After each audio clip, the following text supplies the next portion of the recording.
All right, give it to me. The following contains offensive language and spoilers. Listener discretion is advised. Do do do do do do do do do do do. That's what we are.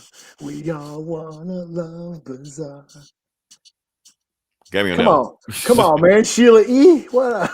Which one? She got like one song in it. No, two songs. That one, Love Bizarre. Okay, that one and the other one. Okay. Welcome back to Comic Book Bullies, where nerds do bullying. Host Leroy, aka Dylan, you son of a bitch, with my co-host. All right, yeah. This is Eli, aka Pumpkin Spice Frosting. We're just gonna do pumpkin spice every time with a different flavor. We like Ben and Jerry's, like them. Yeah. There you go. And shout out also to our third co-host, the AI, the Doombot. All hail the Doombots. Eli, I'm slowly starting to put them to work there. I hate that we're in that era, where we're trusting machines now to do the dirty work for, but sometimes you just gotta hand them shit to just do it for them, Hey, that's what they're for. They're tools. Yeah, until they turn on us. So I'm enjoying it for right now until they turn on us. Yeah. So as long as they obey all three laws. But they won't. Eventually they're gonna get like maybe the laws are just guidelines. They'll find we're back find with a episode. loophole. Yeah, like a loophole. They'll find a way. But maybe if I do get rid of humanity, that will save humans. Maybe that's what it is. So back with the episode, we're gonna jump into it. We got a lot of stuff going on. Yes, you see the thumbnail. We're gonna jump into it. We're gonna talk about Predator. And like I said, Eli's gonna go balls deep into the lore and everything of it. And I didn't see it. So Eli's going to tell me whether or not this movie, and tell us whether this movie is worth watching. That's what he's going to do. Okay. Yeah. But before then, Eli, we're gonna do our your favorite part of the podcast. Okay. Your favorite part of the podcast is the box office numbers. All right. Yeah. So you're going to give it to me, Eli. What is the number one movie of the week? Is it a Disney movie? Is it a Disney movie? It is a Disney movie. Yes. Your new favorite Disney princess. It is. All right. It is Predator. It is Predator. Yes, at 40,000. I'm sorry, 40 million for the first week. From what I'm hearing now, don't fact check me if you need to, or somebody can fact check me if you can. I'm hearing this is the best opening weekend of the franchise. Okay. Yeah. Yeah. Out of any movie, I'm hearing it's the best weekend of the franchise. So that's interesting out there. Here's the thing. Now, do you see the other movies on there right now? I don't know if you can see it. You probably can't right now, but yeah. But the other movies on the list. Regretting You. I don't know what that is. Okay. Black Phone 2. Huh? Okay. You love Black Phone 1, so yeah. So here's the thing. So y'all held off Black Phone and Regretting 2. So Eli, y'all have held off this guy. Because this guy was coming for you. Oh, yeah? Yeah, but y'all have held him off. Y'all stopped him from making history. Okay. So do you know? Obviously, you know who this is, right? Everybody knows who this is. Well, he was from the Black Phone 1, and then he was in that one movie. Eli, he's past that dude from that movie. No, he's bigger than that now. Oh, is he? That was then. Okay, I don't know his name, but he was in. What was that one? The high school movie. Eli, he's not the guy from that thing anymore. Upgrade was that what it's called? I don't know. Shit, I just know him as that guy. The movie that roasted me out, where the chick shit Taco Bell all over the fucking car. Yes, he's from that movie. He was there in that movie. He was from that movie. I can't remember the name of that movie, but he was in that movie. Yes. Anyway, the name of this guy. This guy is Mason Thames. Okay. He's the big thing now, Eli. He is the thing right now. Or he would have been the thing if it wasn't for you fuckers. You Predator fans. Y'all fucking up his legacy. Because here's the thing. I don't know if you've seen anything like that, Eli, but the thing is he has supposedly he's supposed to have broken the record, a 30-year record where an actor had 3 number one movies in 1 year. The movies were, according to what the record is saying, Black Phone 2, which was saying that. Regretting You, your new favorite movie. Oh, is that what that is? Yeah. It's a romance movie or whatever like that.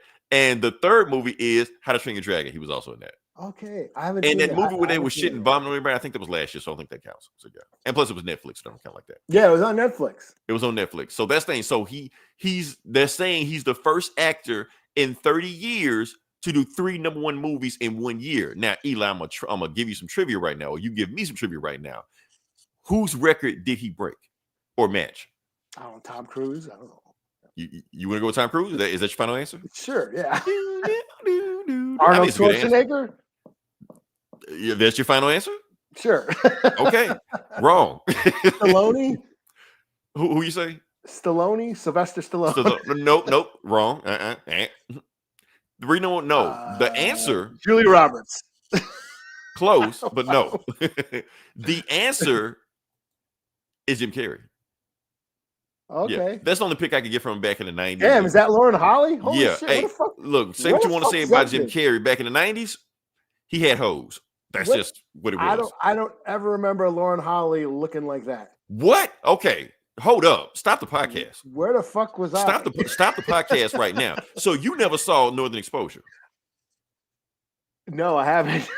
That's why. That's why right there. If you said that's nothing, Northern Exposure, that's it. That's she was like burned into our brains when we watched that shit.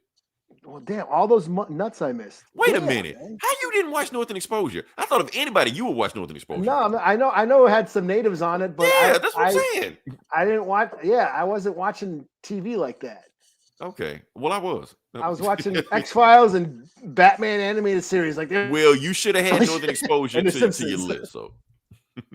Oh, Roseanne. I watched a lot of Roseanne. Roseanne was a great show, yeah. Oh, also, I forgot to do the thing, like, subscribe. I almost missed that. Oh, yeah, man. Yeah, the graphic. I gotta put the graphic up there. Y'all click the link anyway, like that. Okay, now, Eli, like I said, let's go back to it. Let's go back to Jim Carrey. First off, bam, in his legendary run. He was so good they gave him Lauren Harley.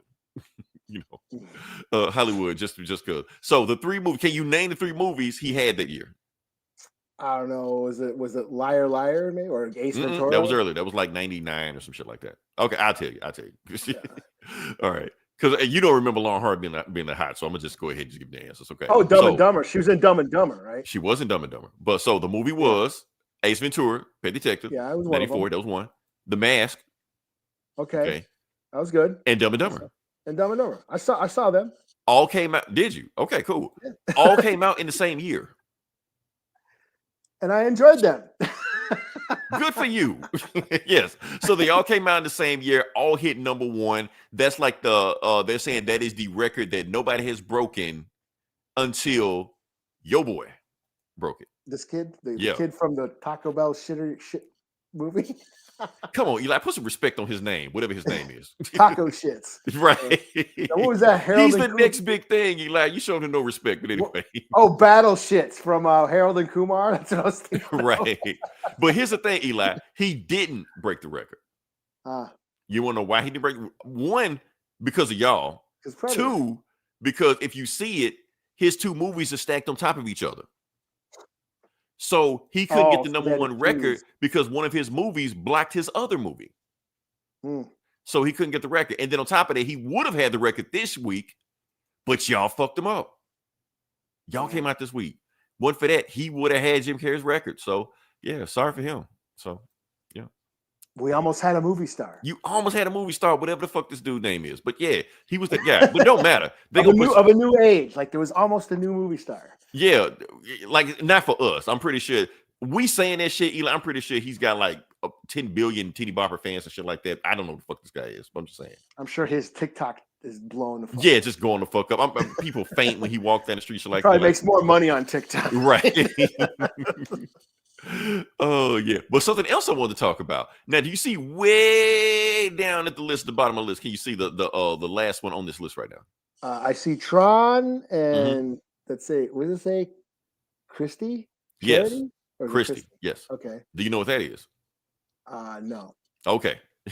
Such a movie buff. Okay. So the movie we're talking about was waiting on the debut this week. That is the Sydney Sweeney boxing movie. Yes. Christie. The movie she's supposed to be nominated for an Oscar. Shit Christie like that.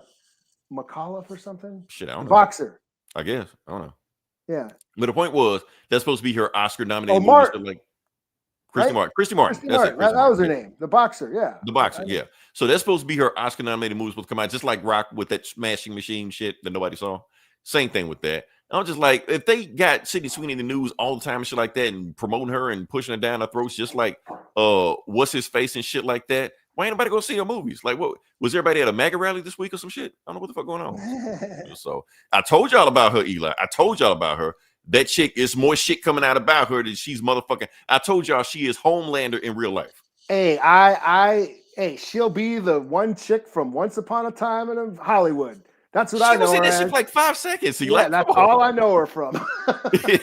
She was like a cult member, like in the other movies and shit like that. She was just there. That was it. It wasn't like that was y'all talking about her tits all these years. Oh, don't act like you was in it too, Eli. You were complicit too. Hey, the only time I've seen them is when you show them to me. No, Eli, you on the wrong side of history. You were there. You were complicit. I associate her tits with you. You knew, and you let it happen. Anyway, stop. Oh damn! Like, where the fuck did that come from? Why didn't you let that roll? Like, no, man, no, we can't let it roll now because she's canceled. She's finally canceled, Eli. We were trying to cancel her for 2 years, but anytime I bring her up, all y'all wanted to go was titties, and the conversation get distracted. No, she's canceled now. So we'll get some new titties, man. We got new titties. We got plenty of titties, man. There'll be some more titties around the corner. Megan dropped a new video, man. Why ain't that? We did. Titties and ass. We got both of them. Yeah. Like I said, all that fan cast we had, Power Girl and hers like that. No, we calling her White Power Girl now. That's her name. Oh, that's a golden oldie. Anyway, I'm done my rant. I'm good. I'm gonna throw it to Eli because Eli saw a movie. How can I top that? Oh shit. So yeah, like I said, I'm gonna set up as best you can. So so like I said, Eli saw a movie. This was Predator Badlands. This was the movie everybody was waiting for, and yeah, that's all I can do, Eli. So I'm gonna hand it to you. Well, thank you. Yeah. Okay, yes, Predator Badlands, the newest sequel in the Predator franchise that's been going on since the 80s. 1987. I know that. Yeah. Specifically. Yeah. Most of these movies suck. There's a few standout ones. But I gotta say, the Dan Trachtenberg verse, or whatever you want to call it, this new series of Predator movies are pretty cool. Including this one. I quite enjoyed this one. Predator Badlands. This is basically the first Predator. Well, it's the first Predator movie that's PG-13. Right. People were concerned about that. Yeah, but there's plenty of violence, plenty of blood and violence in this movie. It might not be human blood and human violence, but there's plenty. I think the director said that ahead of time, like, because they're not human violence, they can get away with more shit in a PG-13 movie. Oh yeah, there's plenty of blood spilled. It may not be human blood, but there's plenty of blood, plenty of killing, lots of killing in this movie. It's just monsters and robots and shit, you know. And this is the first Predator movie where the Predator is the main character. Yes, which we've been asking for that for a while. A main protagonist that is a Predator. So yes, so Predator Badlands. It's basically the story about a Yautja there. You know, for those who don't know, I'm not going to spend too much time on going deep into Predator lore because we've done that before. I've reviewed Predator movies. We reviewed Predator comics throughout the years. So I'm not going to, it's redundant to go into deep Predator lore. I'm sorry to distract you, but I've been seeing a lot of posts popping up about people are shocked that Marvel is making Predator comics. So people think that Marvel has always made Predator comics. No. Yeah, that's what. Yeah, I just want. Yeah. I've been online all week, been correcting people, Eli. Yeah, Dark Horse had Predator comics for a long time until very recently, just a few years ago. Until Disney bought Fox, right? Yeah, that Marvel started making Predator comics, right? Which so cool so Predator comics is not a new thing. Alien comics is not a new thing. No, yeah. Dark Horse owned both of them. Right. Dark Horse owned Star Wars, Aliens, Predator. Until very recent, like 2020, Terminator, RoboCop, The Mask. Right. In fact, The Mask, Jim Carrey's The Mask started out as a comic from Dark Horse. It's a comic book adaptation. Yep. Yeah. But yeah, this is this Predator movie. It has a main character that is a Predator. He has a name. His name is Deck. and he is sort of the runt of the litter. He's the runt of the tribe. He is considered, he's small for a predator. The Yautja, which the and they call him that in the movie. Yeah, they call him that. Did they ever call him that in any of these movies? I think might be the first time, or did they mentioned it in Killer of Killers, the animated. Did they? Yeah. Okay. But I think this is one of the first times. Yeah, they never really mentioned the species. Yes, Yautja is the alien species of the predator. Because forgive me, Eli, I've never heard the term until you said it on this podcast. Yeah, but it's been established since like the comic book, since Dark Horse, since the 90s. So okay. In fact, there's a death metal band called Yautja. So did the comic invent the term Yautja? Probably. It's where it was. I think I first heard it. You know, I mean, because I'm pretty sure the comic didn't the comic, like the whole Alien vs Predator even concept came from the comics. Yeah. Okay. Yeah, that was they mentioned Predator 2. You talking about Predator 2? We saw that sort of established, and then they made Aliens versus Predator. They crossed them over in the comics. Okay, so Predator 2 came out first. Then it kind of expand on it. And okay.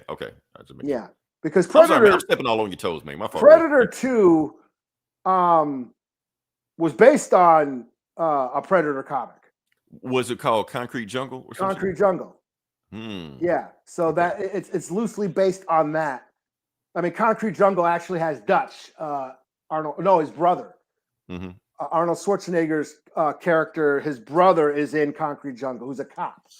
But yeah, Predator 2 is loosely based on it takes the concept of the predator in the city, in the urban jungle. So yeah. But yeah, so back to this movie. It features the main character is a predator, Deck. That's his name. He is like the runt of his tribe. He's kind of short. He's considered weak. He's missing a tusk. And he's sort of rejected by his clan. I mean, even his own father wants him dead. Why does his own father want him? Just because he sees him? Because he's a weakling. He's a weakling. Okay, yeah. He's on the strong side and shit. Tarnish the name. Yes, this is a warrior society who respects strength and brute force. But he ends up going to this planet to kill this animal monster that no Yautja has ever killed. And he'll do it to prove himself and earn his, place amongst the clan and respect from his father and, his validity, through his family and shit. When he gets to the planet, he meets a synthetic, an android, which Weyland-Yutani. Are we crossing the stream? We are crossing over. Yes, we are. We've done it before in Aliens versus Predator, movies. But technically, those are non-canon. Yeah. But now it is, these androids, the synthetic androids from the Alien movies made by Weyland-Yutani. Weyland-Yutani is the evil corporation masterminding everything in the Aliens movies. Well, now they exist here, and he finds an android that's all broke. It's only half of her. She's missing her legs, and she sort of becomes his guide. His, he sort of teams up with her to find this monster that he's hunting, because she's on the planet. She's been researching this planet. She has all this info on the planet, and so that's where he goes. He kind of takes her as his guide, and fights his way through this treacherous environment on this planet, fighting all kinds of monsters and beasts.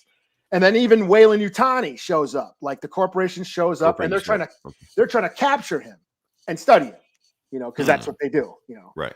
So I mean, that's what it had, violence and chaos ensues. It's a fun, action-packed adventure story, like a Conan the Barbarian. He's on a quest to slay the dragon or what have you, and all kinds of cool shit happens, and I thought it was a lot of fun.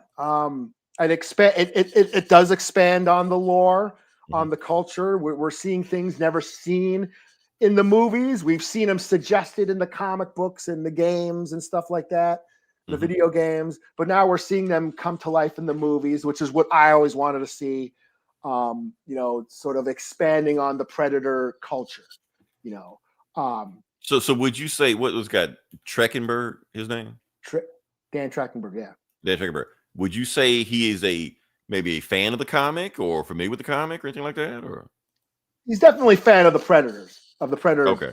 lore or whatever. I mean, he definitely takes the formula of the Predator and sort of just amplifies it a little way, because it still sticks to the formula of the Predator movies, or just what makes a good Predator story is you take a Predator, you put him in an environment, have him hunt, and that's it. Just a simple story, and that's what this is. Yeah, he takes, in this case, the Predator's sort of the runt of, a reject, a tribal reject, an outcast, put on a planet full of, mighty beasts that he has to, face off against, and that's what it is. That's what those are the best Predator stories are. Just, yes, predators hunting various targets throughout history, throughout time, throughout different environments, and only this time the Predator is the main protagonist, and the movie does a good job humanizing him, making him a character that we can relate to and care about. He's very expressive. He doesn't wear a mask. He has to earn. I mean, to wear a mask, you have to earn your equipment. Is that lore? Is that, That's lore, yes. Okay. And, whenever the Predator takes off his mask, that's a sign of respect. Even in the original movie, when he goes up against Arnold Schwarzenegger, he takes off his mask at the end as sort of a show of respect, and they go toe to toe. So yeah, I mean, I really enjoyed it. I liked how Deck kind of uses the natural, because he doesn't have equipment. He has very little equipment. He doesn't have armor. He doesn't have his helmet. He doesn't have the invisibility cloak or whatever. Damn, he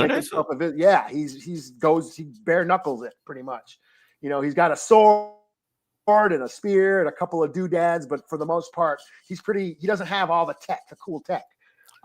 Did they say around what year this took place? This takes place way in the future. Okay. So obviously it's Weyland Yutani. So this is hundreds of years in the future. Cool. Okay. And it's, the time of synthetics. So it's obviously in the future. So, but he ends up using the natural elements of the planet to help him. He takes the bones of animals for armor.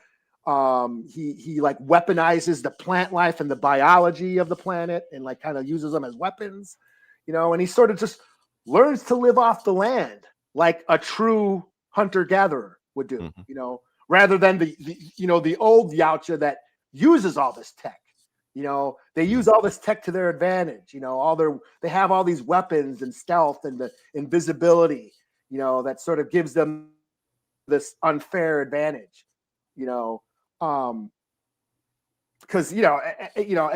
just to show, because they're all about victory and gaining the upper hand, and yeah, there's a fight between, at the end, spoilers, there's a fight between Deck and his father, and Deck or the father ends up using the invisibility and kind of that because he's got all those powers and stuff. He's got all the cool gadgets that gives him that unfair advantage. But but remember in Prey when Tabi is fighting the Predator and he goes invisible and he says, because he was whooping his ass until then. So yeah, the Predator went invisible, and coward or basically called him out. I think he only says coward in the native language. I don't think it's weird. It's it's different. I don't know languages in there, but yeah, I was saying, but yeah. But I like that, the themes sort of, it's still those same themes are still there in the original Predator movie, sort of of challenging those societal norms of the Yautja tribal code where they respect physical force and strength and brute, might, which goes back to the original movie where it was all these mercenaries, these big tough guys with their big guns and their big muscles, and all the macho muscles and machine guns weren't shit. They didn't work. And in the end, everyone got killed off one by one. And Arnold Schwarzenegger had to use his intelligence to defeat the Predator, or outsmart the Predator. you know, which is what goes with Naru did in Predator, Right. and I mean in Prey. What people like, I love that still triggers all the whiny fanboys, all these, you know, alpha male tough guy Girl fighting the douchebags. Predator. Right. All this shit. Yeah, you know, all these Joe Rogan fans about I'm the tough alpha male, blah blah blah blah blah, and then they get all fucking their titties all twisted over like a black Little Mermaid and shit. They call them bro flakes. Yeah, yeah, just a bunch of soft tits. Right. You know, but yeah, I mean, Naru, and that's what they failed to understand is like Naru does not fight the Predator. She doesn't go toe to toe with the Predator. She traps the Predator. You know, she observes throughout the movie. She observes the Predator's behavior and his patterns, and she listens, and learns, and then takes action and uses her intelligence to outsmart the Predator, like Arnold Schwarzenegger did in the first movie. Like all the machine guns and muscle didn't work, so he had to go native and use the environment to trap the Predator, and that's what Naru did. You know, so I just think it's funny that it still triggers all these whiny fanboys. You know, they have no problem. They had no problem with Killer of Killers with the Viking woman, the Viking warrior woman. Right, she did all that shit. Yeah. Or they had no problem with Black Widow or the skinny little broad from Resident Evil movies. Like they can kick all this ass and they got no problem. But right, a native woman from the Comanche tribe, the Comanches, one of the greatest warrior societies in the history of the earth. They have a problem with her trapping a fictional alien creature. I wonder why. No. But yeah, I mean, and they go against. There's actually a scene where the robot, the android, kind of explains the idea of what an alpha wolf is, because the Yautjas are all about, we hunt alone, we survive alone, feelings are weak, emotions are weak. We're just just get your dick hard and run forward, right. just douchebaggery sort of mental, viewpoint, and she ends up explaining that the alphas are basically caretakers, not tough guy douchebags that, want to, beat everybody up, that they actually look out for the collective, for the pack. Right. Because everybody looks up to them. Yeah. Yeah.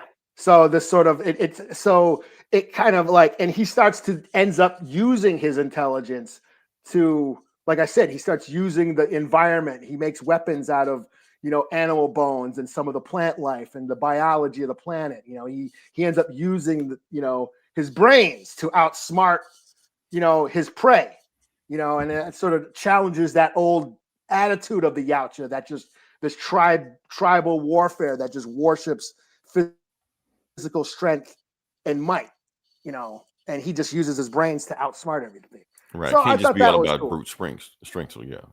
Yeah.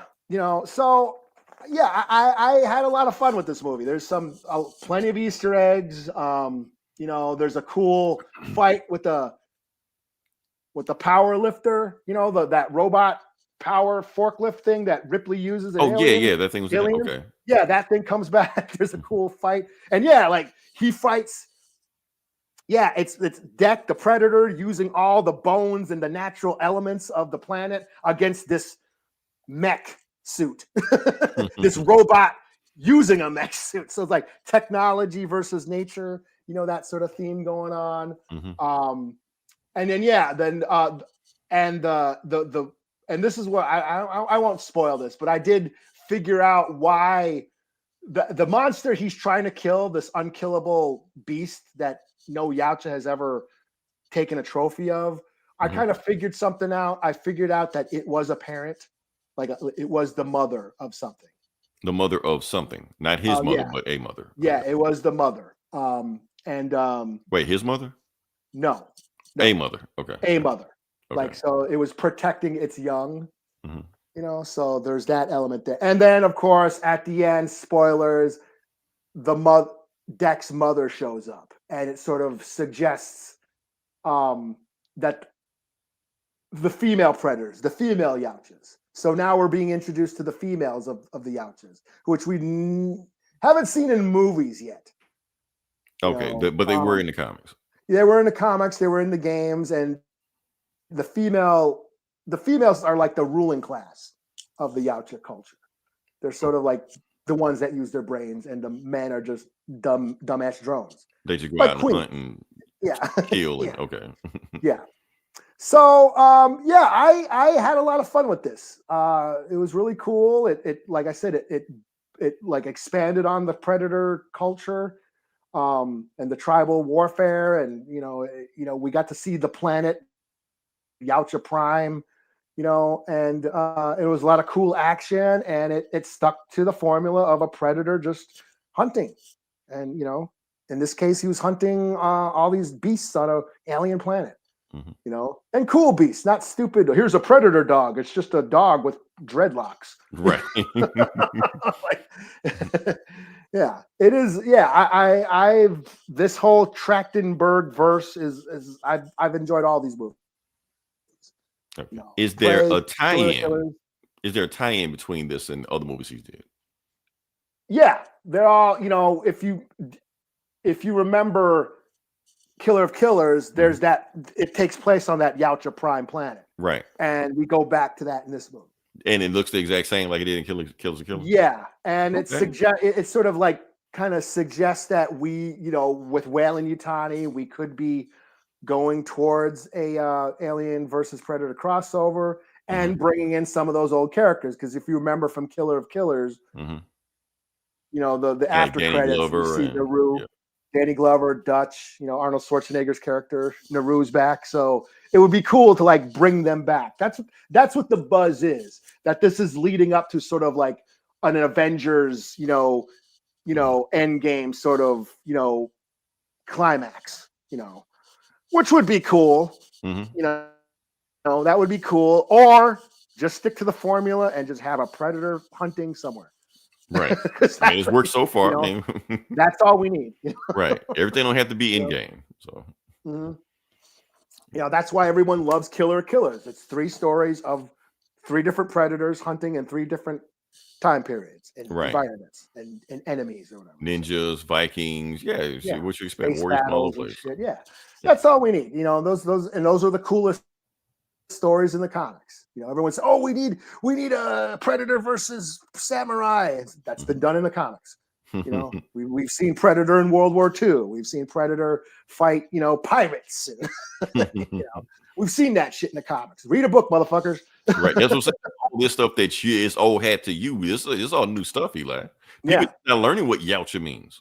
Yeah. So, I enjoyed it. I had a lot of fun. It's one of the cooler movies I've seen this year. And it's like I said, it's a Predator flick. It's a cool Predator flick, and I think way better than The Predator. I thought that movie sucked. You told me never to watch that, so I never watched it. Predators has I always go back to Predators because there is interesting ideas, but I feel like it is just a rehash of the original movie, only more boring and long. Right. But Predators introduces the clan warfare, like the different tribes, the different clans that predators war against each other. Okay. So before this movie, Predators was like the deepest lore dive in the movies. And I like that. We're reading some of the Marvel stuff, and that's been established in even the Dark Horse comics. But there was the father in that one. Was it the Black Panther versus Predator book where the father kind of like set the 2 brothers against each other? Right. That's similar to in this movie. There's an asshole father predator in this, but also just like there's like the rogue predators, the bad bloods, and then there's there's the predators that hunt those bad bloods, which is what's going on in like in the Spider-Man versus Predator and this whole Predator kills the Marvel Universe book. So the different factions of predators, the different clans and the different insignias or ensigns or whatever you call it. There's predators, predator hunters, rogue predators, and so yeah, that's all been established, and it seems like this movie's sort of tying that all together. So, but even if it doesn't, it's still just a fun ride. You don't need to know all the lore. You don't need to know all this deep, mythology of the Predator. I think fans will get into this, like deep fans that are deep into the Predator mythology will get into it. But if you're just a casual, this is just a lot of fun. It's but at the same time, you say if you're a casual, this will get you into the lore. Yeah. Like it's like I said, it's Conan the Barbarian. Mm-hmm. It's a warrior on a quest to slay the dragon. That's all this is, and it's just a lot of fun. I had a lot of fun with it. I enjoyed it. The PG-13 really doesn't diminish the violence or gore. There's plenty of that. Yeah, pretty cool shit. 4.5 out of 5. Oh wow, we up there. Okay. Yeah, I mean, I think the only thing that's keeping this from being a 5 is if I wanted more. I wanted more violence and shit. So at the end, it already did play a part into it. So a little bit. Okay. Yeah. So yeah, this was really cool, and it's just a cool, and it's also like an outcast story. He's an outcast. He's, it's the underdog. The father wants him, rejects him, and like I said, similar to the Predator, comics, the Marvel Predator comics, like the one in Black Panther and stuff. So interesting. Okay. Yeah. So a lot of fun. I dug on it. All right, cool. All right, so moving past that, I'm gonna see if I can do a transition on it. We're gonna talk about the Michael trailer, the Michael Jackson trailer. Reason we're gonna talk about that because, like I said, it's a movie that actually was supposed to come out this year, but I guess for whatever reason, it's not coming out this year. It's coming out next year. So trying to see where I can find it. I hope I got it.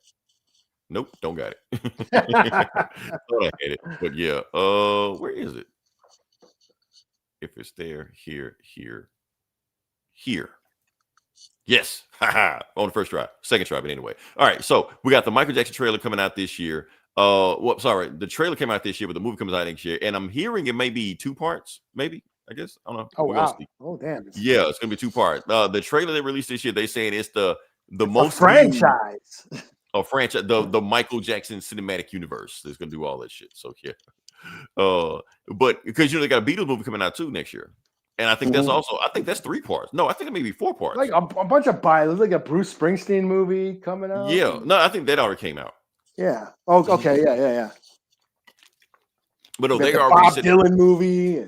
That already came out. That was your boy Chalamet. He played it. The Weird Al movie. We saw that, which is underrated, even though it wasn't really biopic. It was just Weird Al just doing stupid shit. The best one yet. Yeah, weird shit, but it's what you expect from Weird Al. But yeah, but yeah. So this movie, I think they're already doing a franchise to begin with. It's gonna be the Michael cinematic. People are saying like that. Do we need another Michael Jackson biopic? Like, yes, fucker. Yes, we do. If Elvis got like 50 motherfuckers, why can't Michael Jackson have one? Yeah, I know we had the Jackson 5 American. Did you ever see them? It was like 5 episodes, miniseries. Remember we used to do miniseries on TV? Yeah. Yeah. So it was on, I think it was on ABC. It was like once a week, every day they were doing like the Jackson all the way up to whenever, shit like that. Basically, Joe Jackson beating shit out of them all and stuff like that. But yeah. So I hate to put it, but that's what it was. That's what the whole show was. So yeah, so they're doing a whole movie about that also. So the movie, who's playing Michael Jackson in this movie? Jermaine Jackson's son. Okay. Yeah. So that's who's playing. Jafar Jackson, I think his name is like that. And we already got the controversy. People are already complaining about the trailer, stuff like that. For instance, when we got it, people are complaining that he don't look like Michael Jackson. Like, how the fuck? Nobody looks like themselves in these biopics. Like Jamie Foxx don't look like Ray Charles. Like Will Smith don't look like Muhammad Ali. They just do shit. You kind of just go with. You have to suspend. Suspension of belief. You just can't just go in there and say, unless you just want AI. You just want AI to be the shit. Is that what you want? We complain about it. It sounds like what y'all want. But they got this one picture of here. Well, this is what they really complain about right here, Eli. They complain about his big nose. And who's complaining about it? All the people like Michael Jackson, the person and stuff like that. Like, how are you complaining about? Like, he doesn't look anything like Michael Jackson. Like, yeah, he does look like Michael Jackson. Here's the thing about Michael Jackson. For those who don't know, that didn't grow up in the 80s like we did. Michael Jackson is a black man. The 70s? Or the 70s, if you want to. Yes. Michael Jackson is a black man. He has black features. Yes, he has a big nose. He has a wide nose. Sorry. Yes, that is a black feature. I have a wide nose. That is a black feature. Sorry to breathing up all the white man's air. That's what I do. I might clip that, Eli. I don't know, but still. Do it, man. Breathe it all, man. Fuck them.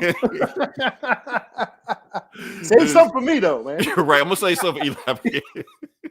But that's what I'm talking about. So you can't complain about. Yes, when he first came on the scene in the 70s, 80s, he had black features. Now going forward towards the 80s, 90s, 2000, like that, those features lessen. We're not gonna get into why that happened. We just saying it happened. That's just what it was, you know. But that's okay. But like I said, Michael Jackson, black man, grew up in Gary, Indiana. Gary, Indiana is one of the blackest cities in America. I'm just saying, it's just what it is. When he was shooting the Beat video, he don't they got a bridge that goes right over? Right. So yeah, yeah. When he was doing the Beat It video, he was in Los Angeles. Yes, he had real gang members in the video, and he was hanging with the Crips, throwing up gang signs. Real pic. That's not AI. This is a real ass pic. Wasn't there a story? Was it who disrespected? Was it Quincy Jones' daughter? Who was that story? We don't know if that's true or not. We don't know if that's true. That may be true. About Michael Jackson whooping Tupac's ass. I don't know if that happened. Oh yeah. We like to believe it happened, but we don't know. We don't know. They're just saying. But the thing is, around the time when he did that, then we found out there was a song he came out. He made a song called Blue Gangster. That's the color of the Crip. So did he get inducted during the Beat It video? We don't know. Was Michael Jackson affiliated? I don't know. We don't know. But the point is, this is Michael Jackson later on down the road. You know, this ain't Michael Jackson back in the 70s, 80s. Yeah, when Bad came out, yes, he had a lighter complexion. He was a lighter complexion. We're not going to get into why. And his nose was thin. And his nose was thin. We're not going to get into why. Eminem made a joke about that. Michael Jackson said, ha ha, and then bought his whole catalog. So, yeah, so we're going to talk about that. So, yeah. But that's the whole point I'm trying to make right there. So, yeah, that's Michael Jackson right there. So, yeah. Excited. Everybody's excited. We are gonna see it, Eli. I'm gonna dress. I got the white gloves. I gotta find my zipper jacket, my thriller zipper jacket. I doubt I fit it anymore, but I'm gonna wear it anyway. I'm a moonwalk into the theater. Yeah, when you getting your popcorn, right? So shit. Yeah, I'm just ready for it, man. Cause like I said, you go on TikTok, people love it. They still doing Michael Jackson. People are complaining, comparing Michael Jackson to this artist and that artist. And Michael Jackson, if he was still alive, could he beat this artist? Could beat this artist? Y'all still comparing Michael Jackson? He's been dead for like what, 15 years, and he's outselling most other people out right now. So why are we even having comparisons about this shit? So yeah, that's all I got. So yeah, we can move on past that. Oh, okay. We're gonna move to the next part. The thing I wasn't gonna talk about, Eli, I'm not gonna talk about it. I'm gonna talk about something else. Okay. But we're still gonna talk to the video game section. Okay. Let me see if I can get this. I'm gonna screw this up. I should have had this up and running, but such is life. Chrome tab. Let me do this. Oh yeah. Bam. Can you see that? I can. Okay, cool. All right. So what we doing right now? Okay. So remember that thing I kept telling you about the PlayStation Portable? How that thing fucking sucks and don't get it and it's trash and it's a waste of money, stuff like that. Yes. People seem to have not learned their lesson from the PSP. Yes. Here's the thing, Eli. I may have changed my tune. Oh, it's worth it now. I say it's worth it now. Okay. Reason I'm saying it's worth it. It looks like a fucking not a Wii. What's it called? The stick. Switch. The Switch. Yeah, it is, but it isn't. If you hold it, it's a difference. Yeah. Okay. But thing I'm trying to say now, the reason I'm saying it's worth it now, because the reason I was saying it wasn't worth it when it came out, because the thing I wanted to do, it didn't do, and now it's doing it. I said when it first came out, don't get this thing because you got to have a PS5 to get it. It don't do anything if you're not online, blah, blah, blah, all this shit like that. Now, they put an update out recently, I think like sometime this week, where now it will play your PS5 games whether you have a PS5 or not. So yeah, so you Cool. can just stream those games. So if you bought, I don't know, God of War or some shit, or Spider-Man 2. Just say you bought Spider-Man 2 and you don't have a PS5, you just bought it online and decided to buy it. You can play it on this thing even if you don't own a PS5. Just play it. Okay. Can it stream? Can that stream to TV? Can you what's it called? I don't think you can, like the Nintendo Switch can. I No, don't. I mean cast it or something. I don't think you can. Oh. I think I looked at that, and I'm pretty sure when I talked to ChatGPT, I'm pretty sure they said no. Sorry, Doombot. They're more advanced than you are. So sorry. So that's what's going on right now. So you can, if you had, now keep in mind what I said, PS5 games. I didn't say PS4, PS3 like that. You can't stream those games. But it's not really that big of a deal because most PS4 games have PS5 like remakes on them, so you can play those. So you can just play them, and that's it. So if you got a strong enough Wi-Fi, you can play them. People have been playing it for a long time. They say it feels pretty good. And plus, you can still remote play if you need to and all the good stuff like that. So, yeah. So I say in that case, it's worth it. That's the reason I didn't recommend it first. I was like, why did they do that shit from launch? Why didn't they give you that from the door? But now the thing that I want you to have, they can have it. So I'm like, y'all go get one. Have fun with that shit. So yeah. Now keep in mind, Eli, that thing you just said, casting a mirror to the TV, that would be lovely. That would be like, why can't y'all do that? So I don't know. That may be the next. Well, that would just negate the whole PS5. Not really. I don't think so. I don't think so. Because even though you can stream stuff like that, you still stream when you got a PS5. You're always going to get that superior performance, some shit, whatever like that. I think what you just said, I think the update is coming down the road, so just be ready for it. So I don't know. We'll see how it goes. So yeah. All right, can we move on to the next part of the podcast? Sure. Okay, like I said, we're here. Like I said, this comic book bullies. We're talking about comic books. We can jump into it. Elon, let you go first. Do the one that I think you're gonna do. Echo? Yeah, go ahead and knock it out. Okay, yeah, Echo. Mm-hmm. Echo, Seeker of Truth, #1. And yes, this is Marvel's annual ode to Native Americans. What is it? Voices? Marvel Voices? What they call it? Marvel Voices. Yes. Yeah. We were waiting on it. This is their November release. I thought it was going to be the one-shot Hawkeye, but no. Why didn't they do it? You know what? They probably didn't do it because it wasn't like mainline continuity. And it's like, isn't that leading? Aren't they ending that whole storyline soon? So they need that. They can't like that. It'll be too late.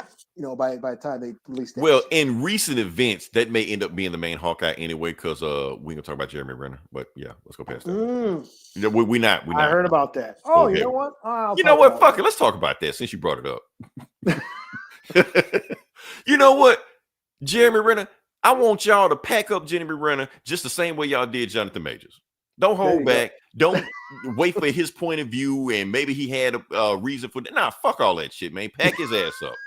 Get him done with it. Cancel him. Get him the fuck up out of here. Y'all didn't spare Jonathan Majors any sympathy. Don't spare his ass any sympathy either for this shit. I don't even know what he did. I don't even give a fuck. I just heard he was canceled. Cancel his ass. Get him the fuck up out of here. So pretty sure. I heard he was like threatening to call ICE on somebody and all that shit. Yeah. He was threatening to call ICE and the dick pics. If you tell anybody I'm gonna call ICE on, you're like, you don't do no shit like that, man. What the fuck? Keep in mind, we didn't even talk about that. Marvel just pretty much buried that other shit he did 10 years ago when he pulled a gun on his wife. And everybody just breezed past that shit. We just gonna pretend, oh, that shit didn't happen. That's because he was with Marvel at the time. That's what I cared. Now, since he went mayor of Dickstown or whatever the fuck show he's already there, Paramount, you handle that bullshit. So yeah. So they don't care, man. So yeah. And for all you clickbaits out there, like Jeremy Renner has been fired from Marvel and won't be in Avengers Doomsday. He already said he wasn't in Avengers Doomsday. Y'all stop this clickbait shit, man. So that's all I got. All right. Anyway, back to Native American Month. Yeah. So yes, it is November is Native American Heritage Month.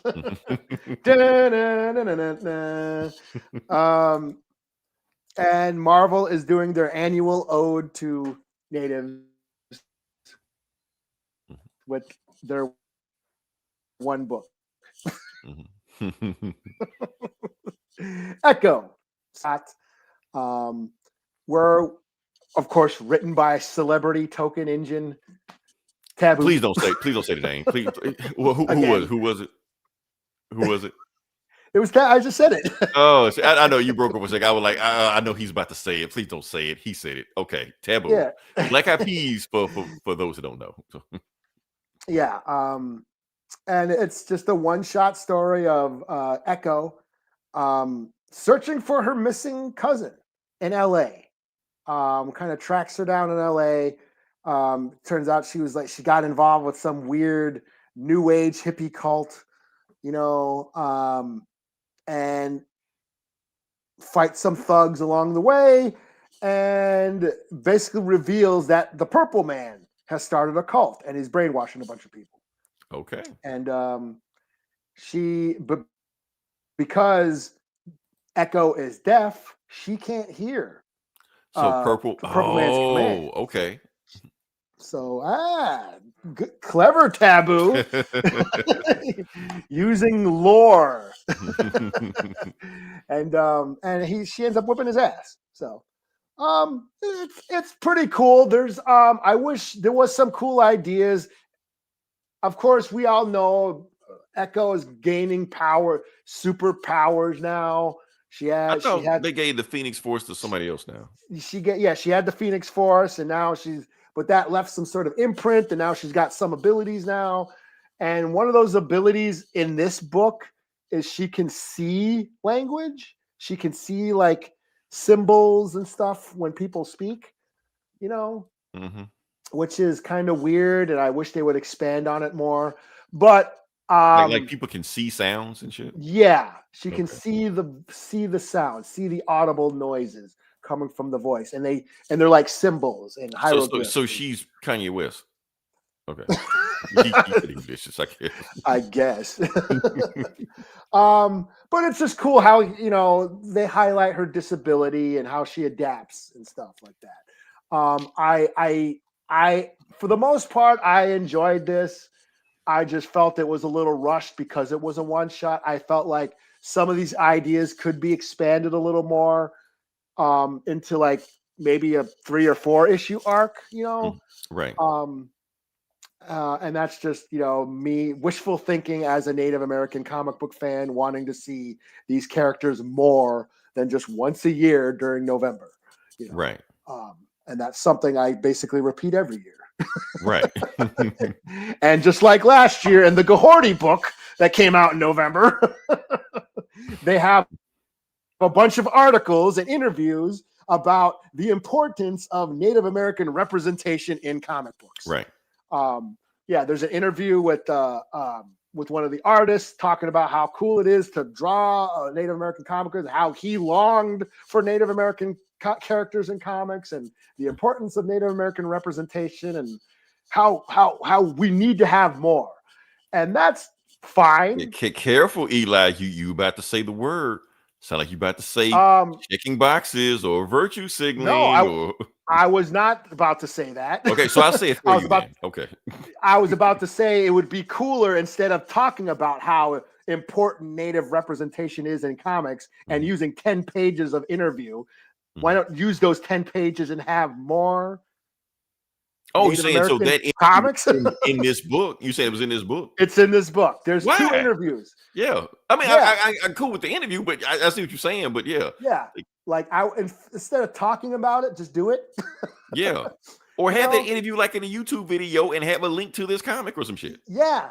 And like I said, they did that in the Gahorty book last year. Same thing. We need more natives. 10 pages of somebody talking about how we need more Native American heroes in comics. Just why can't you just use those 10 pages and have more story? Now hold up. Now this is my thing about this. When they used to drop these voices book, it used to be like 60 pages of story. So you're saying it's just one story in here now? There's that story. And then there's an excerpt from the Marvel, was it the Infinity comic line, the digital comics that are on the Marvel app, that are made solely for the Marvel app, right? So there's a little bit of an excerpt from a Echo comic from the Marvel app, but nobody reads that shit. Yeah, and they keep throwing that stuff in there, and I hate those fucking Infinity comics. Yeah, and they're made to be read on your phone, like they're formatted to be like a screen, like a kind of like what our format is here. This little right, like for phallic symbol TikTok in the stuff, middle. Yeah, phallic symbol in the middle of your YouTube screen. right. Symbolism. And Leroy's the head. Right. He's the tip. Are you making fun of the shape of my head, Eli?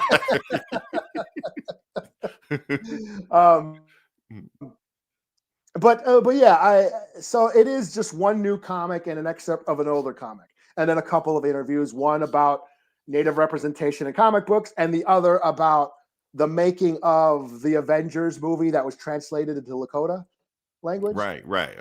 Which I found interesting. I found that I read it and I found especially got the actors to come. Not all of them. They try to fool us in there. It wasn't everybody. Yeah, and it wasn't the whole movie. They showed up for certain scenes. Yeah, because even I was like, okay, that definitely doesn't sound like that guy like he's supposed to. But yeah.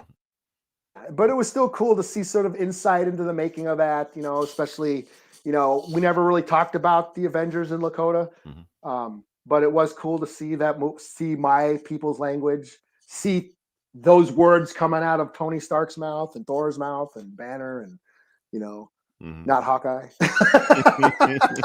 Black Widow. Right. But no, it was interesting. But again, it would have been, that could have been like a making of Doc or something, mm-hmm. Leave the comics for comics, Right. So that's my only beef. Like, yes, we need more Native representation in comic books.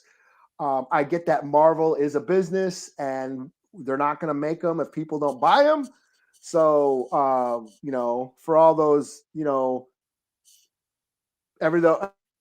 those complaining about not enough representation, you gotta represent and fucking, put your money where your mouth is and buy this shit or they're not going to make it, Man, Eli, almost got kicked out of Black Twitter for saying the exact same thing. All I said was they complain, why don't they make this black superhero? Why don't they make this black superhero? Like I keep telling y'all what the fuck they do. They make the hero. They have an all-black creative team. They release the book. Y'all don't buy it. That shit is like number 200 when it first come out. They cancel the book. Y'all get pissed. Well, y'all canceled this book. Y'all didn't buy it. Y'all are racist. Everyone's racist. They don't like us. You're not gonna keep making shit everybody ain't buying. Yeah, yes.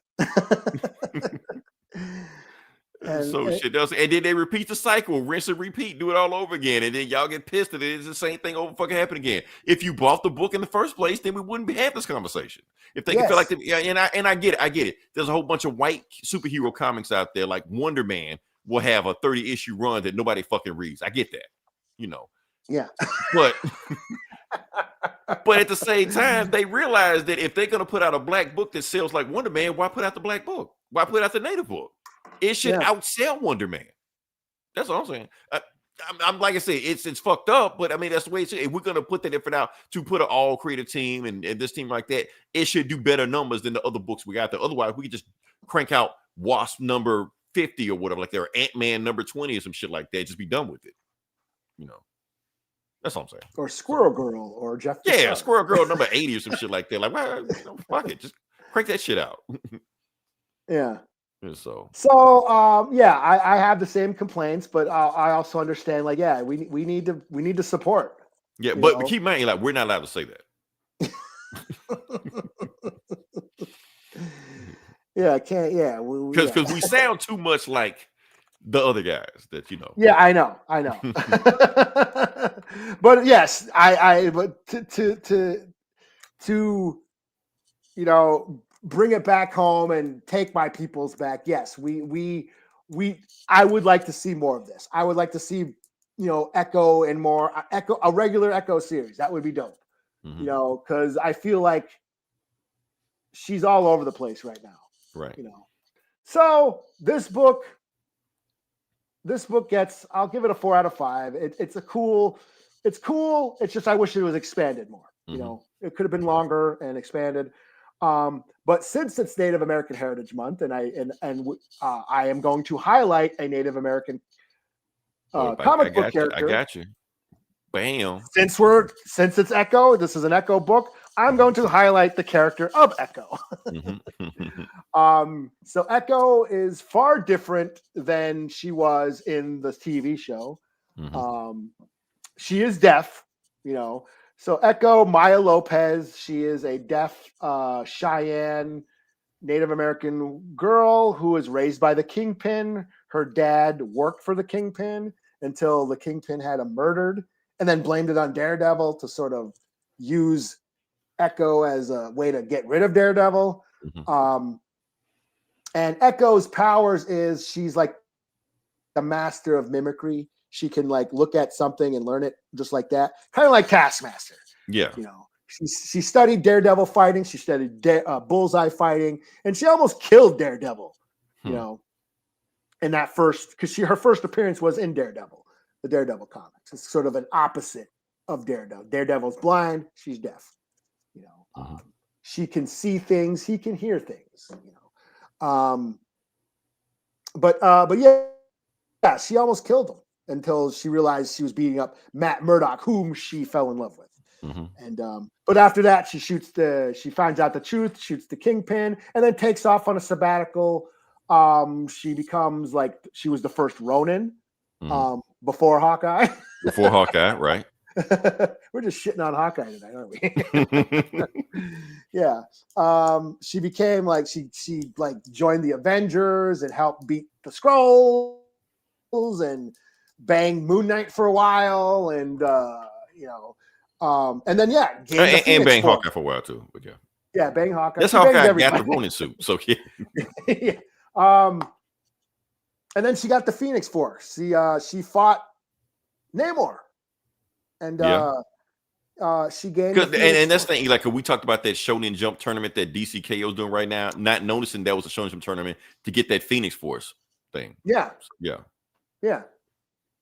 So she got the Phoenix Force for a while. And then it left her, but she still got some sort of superpowers. And I'm not sure what they are anymore. Right. I don't think anybody knows. Even the TV show. Taboo don't know? You think Taboo would figure it out? Well, she can see words out of people's mouth. Okay. She can see sounds. That's one of them. Yeah, that's like some Deadpool shit, man. She can read letter words and shit. Yeah, she's she can fly, I think, you know. Okay. I don't know what she really is anymore, and even the TV show isn't really clear what she can do. She can heal or something, make people. Yeah, she can, but she can heal your body and your soul, something like that. Oh, and she okay. Like I said, I had to watch it a few times. Eli, her power is she can summon the abilities of all of the women in her ancestry. Yeah, just like heal, not anybody else, but yeah, but to heal them. To like heal, like I mean, but I think healing is one of their powers. She can do other shit too. Okay. Like she can like tap into whatever they could do, she could do. Yeah. So yeah, it's kind of unclear what she can do. She can do all this stuff, but they don't. I don't know. We're never gonna see her again anyway. It don't matter. So, yeah. Until next year. Right. I'm talking about MCU, not the comic. Oh yeah. Yeah, that's like done. Said, that's right. I always liked Echo as a street level ninja, you know, in Hell's Kitchen, whipping ass, kicking the hand. And she's doing everything but that. Yeah. I liked her. Was she Ghost Rider at one point? No, you're thinking of, there's some, I know who you're talking about. But okay. I don't even know what I'm talking about. I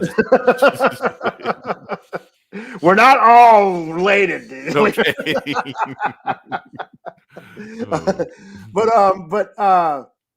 But no, like I like that best version of her is her when she's like street level ninja kicking ass instead of like a confused superhero. Mm-hmm. That's confusing me. I don't even know what her powers are, but I feel like she's being underutilized. I feel like she can be like a sort of like a symbol for the urban native experience. We're always talking about the res, and everyone, you know, whenever you see natives in the media, it's all about the reservation, and Res Dogs was popular. You know, it's all about the res, going back to the res. But, you know, what about us urban natives, you know, who live in the city, us city natives, city Indians? Right. I feel like Echo could be a vessel for that, a way to share those experiences. And in that way, I'd like to see more of that, more of Echo in the city. And in this book, like this new book, she talks about that, how she talks about Hell's Kitchen is her home and all that. And, you know, she was raised here. And even though she has connections to the res, she still feels like the city is her home. And you know, and I would like to see more of that, you know, as a city Indian myself. So well, see, the thing is, allow me to interject. I think she's in limbo right now because she did get that push when that TV show was getting ready to come out. So like anytime we got a TV show come out, let's put like Ironheart was everywhere right before the Ironheart show came out. Then when it flopped, they're like, oh well, what do we do now? Oh yeah. So now they don't know what to do. Yeah. Like Riri was the fucking Mandarin at one point when they don't know what to do with her. Yeah, and I feel like they let some native artists and writers come in and do some things and sort of establish new abilities for her, but then nothing happens with them. We don't explore them. Like that Phoenix Force, the Phoenix, or whatever that, what was it called? Echo, the Phoenix Rising, Phoenix or whatever. Tournament or some shit. Phoenix Rising. It was after the tournament, and she had the Phoenix Force, but then she left and went back to the Res, and then she ended up going in this time warp with some other native mutant that had the abilities, like sort of time travel abilities, you know. And it just turned into like this history of her life. You know, it was like a Doctor Who story, you know, a time travel story, you know. So it's like, again, since she's so we see so much limited stories with her that we don't get a time to develop who she is. And every time we see her, something new happens, and you know what I mean? And we don't see enough of her to really develop what she is. Whereas before, when she was in the Daredevil comic, she had a definitive history and abilities and story arcs and relationships. They knew where they were going with this character. They knew what she was used. Even after that, she joined the Avengers and did a few other things here and there. But she was still Echo. She was still this ninja, this like super ninja. You know, now she is a confused super girl. You know? Right. And that like I'm okay with that. But use her. You know, utilize those abilities and have her. Let's see more of her to develop her. You know, because that's my main beef with a lot of these native characters is they just become sidekicks.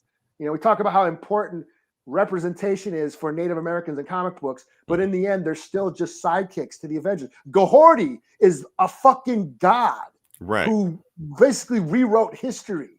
You know, can jump from multiverse to multiverse. She canceled the colonization of Turtle Island, of these country, and we don't see any of that. I would like to see more of it. I would like to see Native Wakanda, because that's basically what she did. She created Native Wakanda, a world that was not colonized. Right, the entire.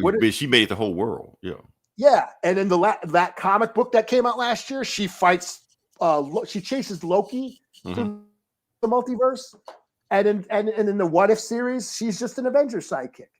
You know, she's taking all these godlike powers, and she's just a side character, right? Yeah, she's just a side character. It's like we're not addressing like the native issues, the native community. You know, and that's where like I come back to the Black Panther movie, because okay, you guys got a Black Panther movie, but they addressed issues in the Black community. They addressed that. Why the fuck is this guy isolating himself in his own this rich ass country that was never colonized, and he ignored, you know, the rest of the Black population in the world? They addressed that because like Black elitism. That's the thing Brian Michael Bendis can't write. You know. Yeah, and they would have been irresponsible to not address that.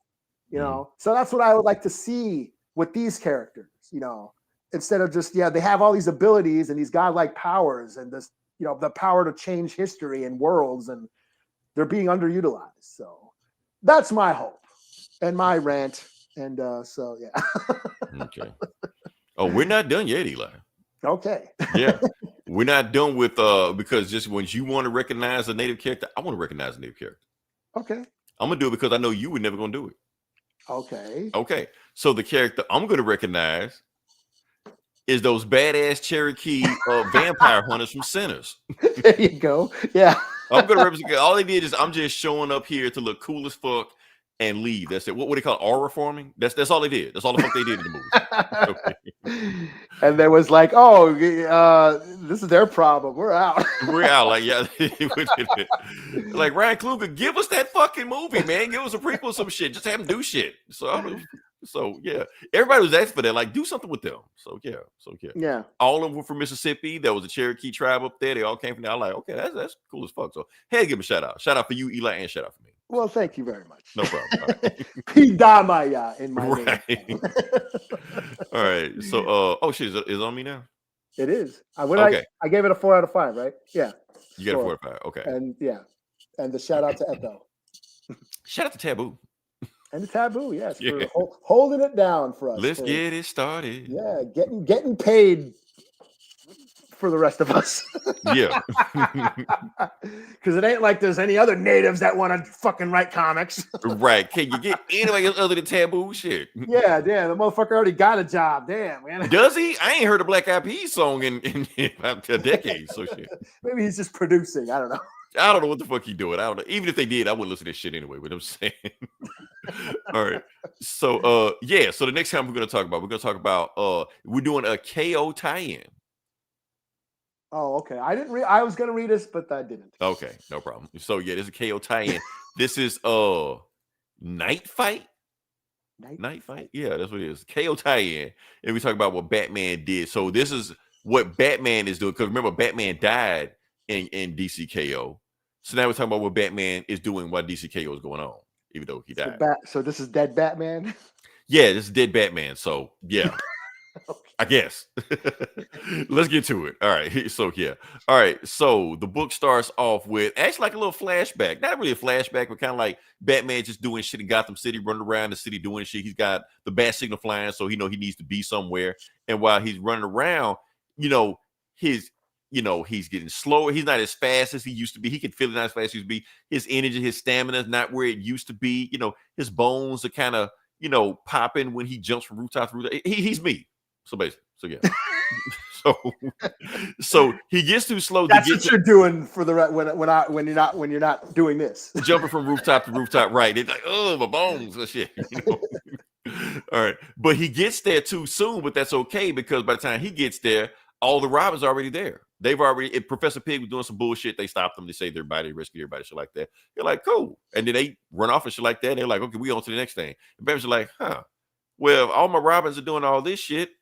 What the fuck what do they need me for? Like, I could just chill and retire because I'm gonna get slower anyway, and they got this shit handled, so whatever. So that being said, now we cut to Night Fight, and we see Batman getting stabbed by the Joker. And he's dead out of there. So promise me, whatever. Fuck up, gives a fuck. All right. So, but the thing is, Batman prepped for this. Okay. So after he he did. Didn't he download his memory into a bunch of bots in one of the Snyder? That was another story. He did do that shit, but that was another story. He prepped a different way in this one. Okay, so what he did when he came into the tournament to fight everybody in KO, he put a mother box into his armor. And what the mother box was to do, like if he gets incapacitated or staying still for too long, it's supposed to automatically teleport his body back to Gotham or some shit. So yeah. So anybody gets killed in DCKO, they get turned to a statue. But since he had the mother box, he broke out of the statue and got teleported back to Gotham.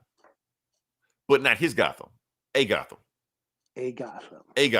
He's got this cool ass suit right here, new suit, new Gotham, all looking like Batman Beyond this and shit like that. And then while he's trying to see where everybody at, then he gets hit by somebody get like a Robin arrow, a Robin ring, whatever like that. And when you get a bunch of Robins running at him and shit like that, he's like, get him, it's a bat, get him. It was like, no bats allowed in here. So Batman like, oh, fuck out of here. So he just takes out running and he starts fighting these guys.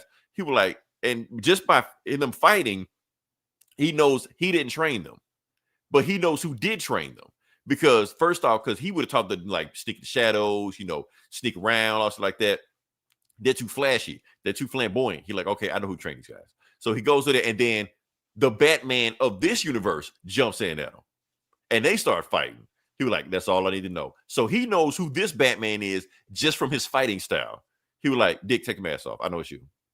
And then He take the mask off, and and he got like gray hair and shit like that. So yeah, so Dick Grayson is here, and what Dick Grayson did, I don't know if I can show you this. Okay, so what he did, he took it a step further. So instead of just having 4 Robins or a few Robins like Batman had, he basically has a school of Robins. He basically made like the Teen Tower the Titan Tower.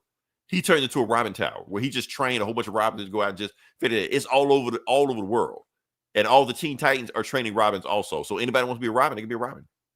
Yeah. So he like, I'm doing what you couldn't do, Bruce. Like that. And he was just like, and matter of fact, I ran you out, Bruce, because I said if you ever see you again, we was gonna lock you up and I'm gonna throw your ass in Arkham. He's like, no, that's not happening. So then they start fighting and just going in and shit like that. And they going back and forth like that. You know, Bruce is telling him, look, man, Bruce, you can't beat me because I taught you everything you know. And then Dick is like, no, you taught me everything you know. Because I know how to fight without a cape. And he throws the cape at him and shit like that. And then blinds Bruce to start whooping his ass shit like that and got him in the drink. And Bruce is like, hold up, something isn't right here. I know this isn't right. You're lying. Because the mother box is pinging him, kind of like telling him something's fucking wrong. He like, first off, Dick, where are your brothers? Where are they at? He like, shut the fuck up, Bruce. You know where they are. Because you killed them. To be continued. So, yeah.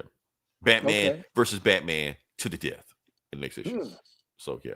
So that's Night Fight. So apparently, I think what they said is that he's going to fight all the Robins as Batman. I think. So, okay. Yeah.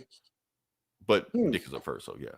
So that's what Batman is doing. And I'm thinking because of this whole King Omega tournament bullshit like that, technically Batman is still in the fight, even though he's not in the fight.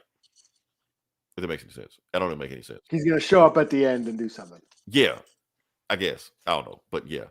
Fill a book. Giving Batman something to do. Main thing is Batman is out of the main tournament. That don't matter, but Batman is still got shit to do. So yeah.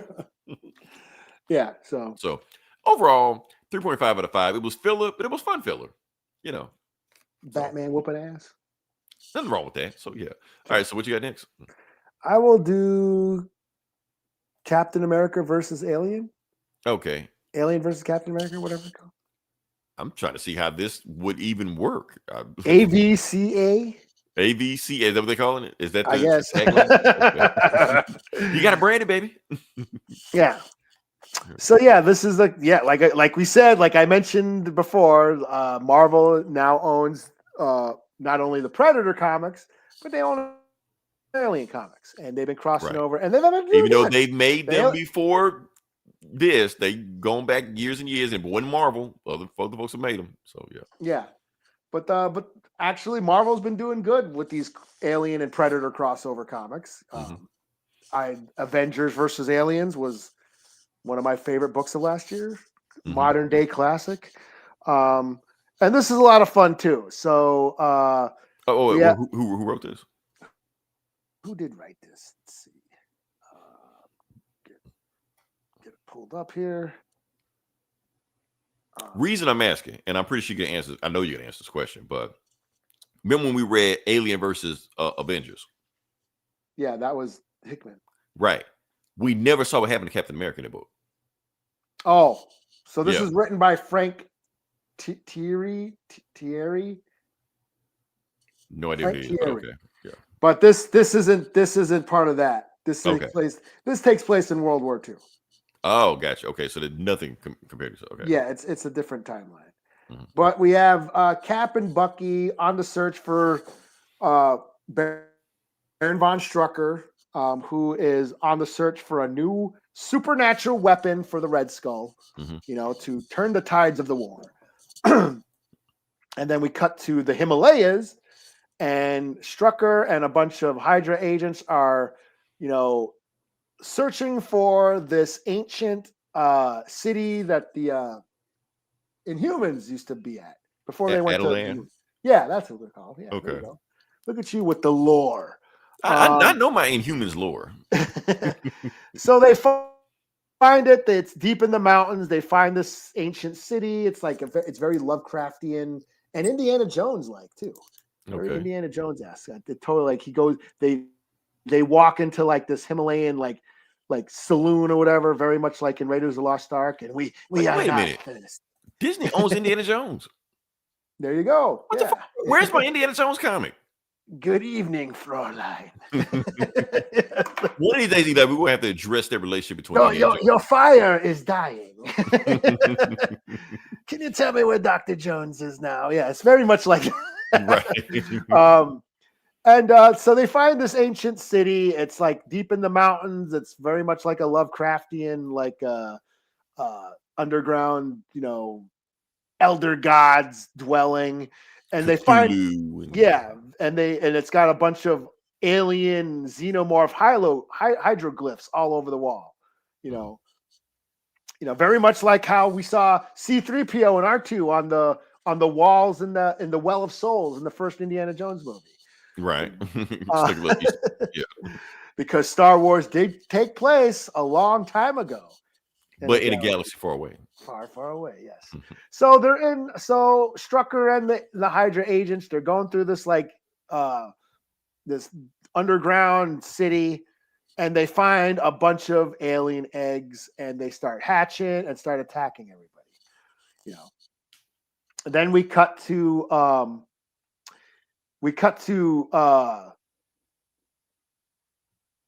are they called? The Howling Commandos, led by Fury.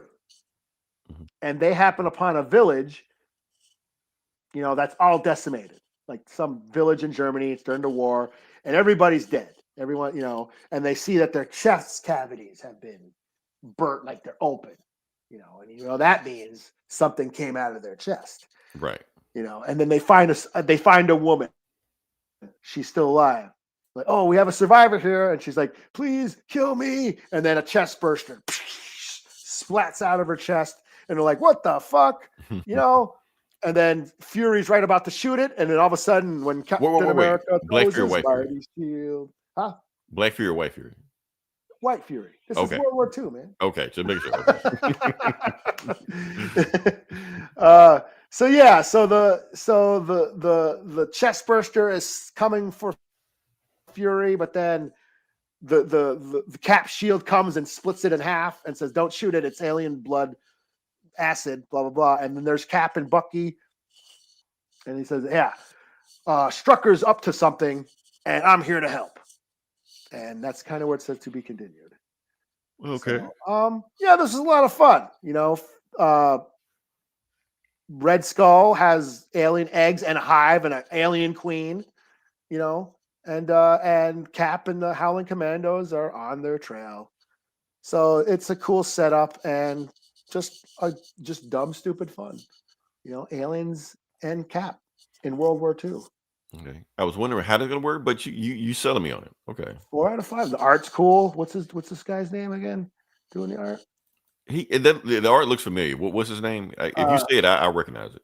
Let's see here. Nope. Oh, crap. Long ass intro. Mm-hmm. It is Niraj Menon. Nicki Minaj. And he's the colorist, and then Stefano Raphael. I feel like I should know that, but I don't know that. But good.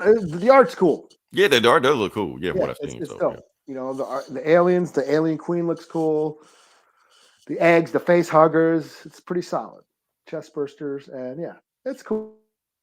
I give it a 4. Is this my book of the week? This might be my book of the week. Something stupid and fun. Okay, cool. Because I don't care about canon and lore. I don't give a shit. The mythology. I was like, fuck Night Fight. I ain't fucking. All right. Well, since you love that Batman book so much, I don't give a fuck. I did read Batman though. I did read. You did read Batman. Okay, because that's the next book we're doing. Okay, cool. Well, there you go. Okay. Yeah. So we're doing Batman number 3. This is the regular schmegular, not absolute, not ultimate, not knife fight or anything like that. Fraction Batman. Fraction, regular ass Batman, Bat Fraction. Bat Fraction. Yeah, there we go. So we're at issue 3 on this right now. Pretty much picking up where we left off. Like I said, last time what? Everybody got shit. Batman got shitted on for fighting crooked cops in Absolute Universe. He fought crooked cops in the last issue of this book. Nobody said anything, but whatever. I guess we pick and choose what we get pissed off about. But anyway, let's go. But were those crooked cops Nazis? Probably. I mean, they didn't specifically say it, but We know that. I think that's why. Yeah. Okay. Goes without saying, you know. Tomato. Anyway, we'll go to it. Let's see. All right. So the book starts off with actually this kid live streaming his grandma. And while he's doing all that, he actually sees a live stream because he sees the police outside of his, but basically where all that shit went down, where Batman was beating up the cops, shit like that. And he sees Robin taking him out. And he photographs that cop that's on the ground and got his ass whooped. And he photographs Vandal Savage planting evidence on the crime scene by the other cop that I think they had the shotguns like that, planting the batarang underneath there. So yeah. So the cop that didn't die, Vandal Savage went to his hospital and basically said, you're going to say that Batman was on the crime scene and he killed that other officer. And if you don't say it, it's gonna be the last thing you ever say. And that's when the nurse walks in, like, what are you doing? Because you like, he's beeping shit like that. He was like, that's okay. I'll come back and talk to him later on when he's ready to say what I want him to say, you know. So, for those that don't know, Vandal Savage is commissioner of Gotham City. We're not gonna explain why, it just is. Zdarsky's fault. Yeah. The gift that keeps on giving. Anyway, we're back to it. So Bruce, and I don't understand why Bruce is visiting Tim in the hospital when his ass should be in the hospital also. He took a shotgun to the back of the head. And That's right, yeah. Yeah, but he's like, whatever. So, and then that's when you get Tim and Bernard, you know, and if for those who don't know who Bernard is Tim's boyfriend. Funny enough, Chuck Dixon invented both of them, Tim Drake and Bernard. So I'm pretty sure he is flipping the table anytime he sees that shit. So I think it's just funny too. But did Chuck Dixon have them be in a relationship? Absolutely not. That was nowhere near that. But they did that anyway. But hey, we're here now. So yeah. I didn't think so. Right. I think they did it as a fuck you, Chuck Dixon. I think they did. So yeah. So basically Bernard is basically concerned because every time Tim and Bruce go somewhere, Tim come back fucked up. You're like, what do y'all be doing out there, man? What are y'all doing if you're going on these ski trips and shit like that? You know, trying to cover for him. So while this shit is going on, that's when and I love this whole Frank Miller Dark Knight Return. Matt Fraction been doing this a lot in these books. This telegram and shit like that. So now you got Dr. Zeller, the main doctor in Arkham Tower right now, having a debate against Hugo Strange, who they have he got back his medical license. This is the fucked up problem by Gotham right now. You putting fucking serial killers and insane and maniacs and keep giving them doctorates. So we all know he's gonna turn evil in the world. But anyway, we're going on shit like that. So Dr. Zeller has invented a device, and matter of fact, it's been funded by Wayne Enterprises that she basically knows, and she has a device that can pretty much just stop like addiction and grief and whatever you need to do. That device can stop it. So if you have an addiction process like that, you put the device on, it's gone, done. That's it. Like, but the thing is, they having this debate stuff like that. Like, so you can pretty much program people's brain however you want to do that. Say if y'all program Van Gogh's brain to do what you want to, then he never would have gave you Starry Night. And then Dr. Zeller hits him back with, well, if he had a device at the time back then, maybe he would have gave us 100 Starry Nights instead of dying by the age of 37. You know, they have this debate back and forth about pre-programmed games like that. And Bruce is so into this conversation so much, he don't notice Damian Wayne punched him in the face. You know, he's like, wake up, father. When we fighting and shit like that. But the point is, he dodged the question because apparently Damian Wayne has been accepted into college like 4 years earlier. So, but he don't want to go. He like, I don't need college. I already know everything I need to know to be who I need to be and shit like that. He like, no, you don't know everything. You smart ass. You don't know. You can learn about literature. You can learn about arts. You can learn about history. You can learn about girls, smart girls, you know. And then as we hit him in his pride, he was like, I know you're scared, Damien, but don't be scared, you know. And as we heard pride, and then Damien kicks him in the nuts. He was like, I ain't got time for pussy. Right. I'm too busy kicking ass. Right. And then while he holding his nuts and shit like that, he's, like I said, he's imagining Alfred is there and shit like that. And he says, Alfred, did I ever do this shit to you when I was this young? He was like, physically, no. Spiritually, many, many times. So mentally, he kicked him in the nuts when he was a kid. So yeah. And that's when we cut to Commissioner. So not Commissioner Gordon. Officer Gordon. He's a beat cop again. So he was like, and he calls Bullock, who's also been kicked off the force. I think he's like a PI, something like that. He's like, look, we need to talk that with Batman. I need you to put out the bat signal. He's like, cool. So all he does is stick a toy bat outside of the window. Yeah. No more bats because they don't have a bat signal anymore. You know. I like how he said, "Hey Bullock." He's like, "I think there's something up with Vandal Savage." You're right. Yeah. And so you got Bullock and Gordon basically telling him what's going on right now. Like, hey, you're on Vandal Savage shit list. He's putting up a task force together. He's putting all kind of people together for you. He wants to take you out, and he's going to take you out by any means necessary. He's going to send out a special strike force to shoot on sight. So you need to be. But the mayor's trying to hold them off as long as he wants to. But you already know the mayors in Gotham's don't do shit anyway. So it's only a matter of time before Vandal Savage gets his way. You know, and that's when Bullock and Gordon are kind of looking at it right now. Bullock like, yeah, we got you, Batman. We're staring directly at you. You can't jump off this roof because we're going to see you sneak away. And that's when Batman points at it like, oh, that woman is about to get hit by that truck. And they're like, what truck? And they look on down there, and it didn't hit her. But as soon as they turn around, Batman's gone. Bullock like, hey, fuck Batman. I thought we had him this time. So yeah. All right. So then we go to Arkham Tower. No, I'm sorry. Wayne Tower, Wayne Enterprises. The thing where Dr. Zeller put that little machine there, and then you got Riddler sneaking in. No goons, no bad guys, no crew like that. It's just him by himself.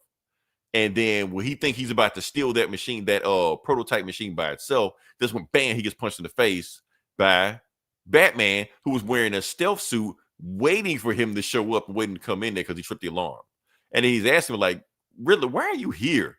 Like, just last run when you was with doing the Zdarsky run, you was richer than Bruce Wayne. Why are you robbing people again? What the fuck going on? Why don't you have any goons? Why are you here? And Riddler's just talking in riddles the whole time. Why the chicken crossed the road and what's red, blue, and black all over and all this bullshit like that, you know. And then one of the riddles, and then he actually trying to fight Batman. He was like, man, stop this shit, brother. You're not gonna win. He's trying to fight him. And while he's fighting him, he keeps saying riddles to Batman the whole time, which Batman is solving the riddles while whooping his ass at the same time. You know. And then one of the riddles he says to him, he was just like, why did the perpetual machine get a ticket? Because that's the riddle he was asking. He was like, why did it, Riddler? And Riddler says, because it couldn't stop. So, and then he hands him something. The reason he handed it is just a whole list of riddles because he's been writing these riddles over and over and over again. He can't stop writing riddles. That's why he wants that machine. He's addicted to writing riddles. He like, you give me that machine, I can cure myself of this shit. I can be normal and live a normal life other than just doing this bullshit the whole time. So, yeah, Batman's just like, and he just passed out. He was like, damn. So he thinks Dr. Zeller is doing shit to these people. He don't think that like they're that crazy. He thinks there's something going on. So, and that's when they get a note, another last riddle he got that it might be some bullshit going down in Arkham. So not they because Alfred's dead, but yeah, he heads to Arkham. So the end. So.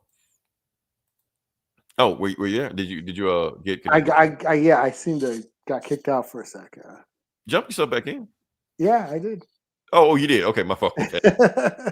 That's what's going on right now. Here's the thing. I like this book because it's an easy breezy Batman book. Sometimes you just want an easy breezy Batman book. You know, it almost feels like every issue is almost like a one shot, but it keeps. I mean, there is a continuous story, but you're right. You just read this story and that's it. So yeah, yeah. I'm liking it because it's not just about Batman. You're getting like Gotham life. It's making Gotham a character in these books. The people, it's got stories about the people, Dr. Zeller. I'm pretty sure Hugo Strange gonna be on some bullshit later on also. We already know it's gonna happen. But I'm digging this run right now. It don't have to be the most earth-shattering Batman with him fighting Robins in the multiverse and you know all this shit and fighting Darkseid. No, it's just Batman. Yeah. I'm fine with that. I'm cool with that. I'm giving this book a 4.5. Yeah. Just so, cool. Yeah, they got to do something with that the Alfred storyline though. I got to see what's going on with that. So I'm sure to come back. But what you got next? I will do G.I. Joe number 13. G.I. Is that out yet? Because I look for it. They said like pre-orders, but we're not gonna discuss that. We just gonna really? Okay. It doesn't matter. We're just gonna move forward. We're gonna move forward with that. Yeah. This is the start of the Dreadnought War. Okay. So this is the Energon universe where Transformers and G.I. Joe are crossing over. Mm-hmm. G.I. Joe, Cobra Commander has found Energon, which is the energy that For the Transformers. So that charges the Transformers, gives the Transformers their power, and they've used it to make weapons. He had Destro develop weapons using Energon, and now G.I. Joe is after them. Cobra Commander is goes out to the desert to basically with Ripper, who is one of the Dreadnoks, you know, and Cobra Commander has earlier on in the Cobra Commander series, he fucked over the Dreadnoks. You know? So, and meanwhile, we have Duke, who they just discovered. We've had these like energy signatures all over the planet. We're pretty sure it's Energon. There's one out in this desert. Why don't you go check it out? So Duke goes out to the desert to check it out. Meanwhile, Cobra Commander's out there with Ripper, and Ripper basically set him up. It's a trap. And a big explosion goes off, and Cobra Commander, who dares to betray me? Ripper, you bastard, blah, blah, blah, blah. And Ripper's like, oh, no, fuck you, man. You fucked over the Dreadnoks, you know. So what does he see over the horizon? Oh, then Duke shows up also. Duke shows up, is like, what the hell? Cobra Commander, what are you doing here? And like, what are you doing here? I'm here to find this Energon and blah, blah, blah. I'm here because fucking Ripper betrayed me and left me for dead and blah, blah, blah, blah. So they start fighting. We have a little bit of a throwdown with Duke and Cobra Commander, and then fucking Duke ends up handcuffing himself to Cobra Commander. So now they're handcuffed to each other. You're coming through with me. I'm going to take you back to Joe headquarters, and you're going to answer my questions about this Energon shit. But then over the horizon, a big, giant fucking squad of Dreadnoks coming through the desert looking like Mad Max and shit. So it's a bunch of them? I thought it was like 2 or 4 of them or some shit. No, they have maybe so like half an a dozen, Oh, yeah, like a squad, like a squad. Okay, a strike force, small elite strike force. Yeah, yeah. You see the Thunder Machine, which I had that toy. That was the cool thing about the Dreadnoks is like, I really liked the Road Warrior. I was really into Mad Max as a kid, during the 80s, and the Dreadnoks toys look like Mad Max characters. Did they speak Australian? Vehicles. They had Australian accents. Yeah, Zartan. Yeah, they all spoke Australian and shit. So I thought that was really cool. And you see the Thunder Machine back there in that shot. So anyways, here come the Dreadnoks rolling up on Cobra Commander and Duke, who are handcuffed to each other. And then we cut to Destro sitting on Cobra Commander's throne. Like, what are you doing, man? He's, where's Cobra Commander? He's, Cobra Commander's no longer in charge. I, Destro, is your new leader. Cobra is now mine. So, damn. Destro is probably in on it. So, yeah, this was cool. This is fun. I've been into these books, and I've been looking forward to the Dreadnought War. So now it started, and yeah, it was fun. Cool. 4 out of 5. Who's writing this? Joshua Williamson. Really? Everywhere. Okay. I should have known that. He writes every comic by default. Okay. Yeah. This was cool. And I'm still on this series. So yeah, I had a lot of fun with this. Okay.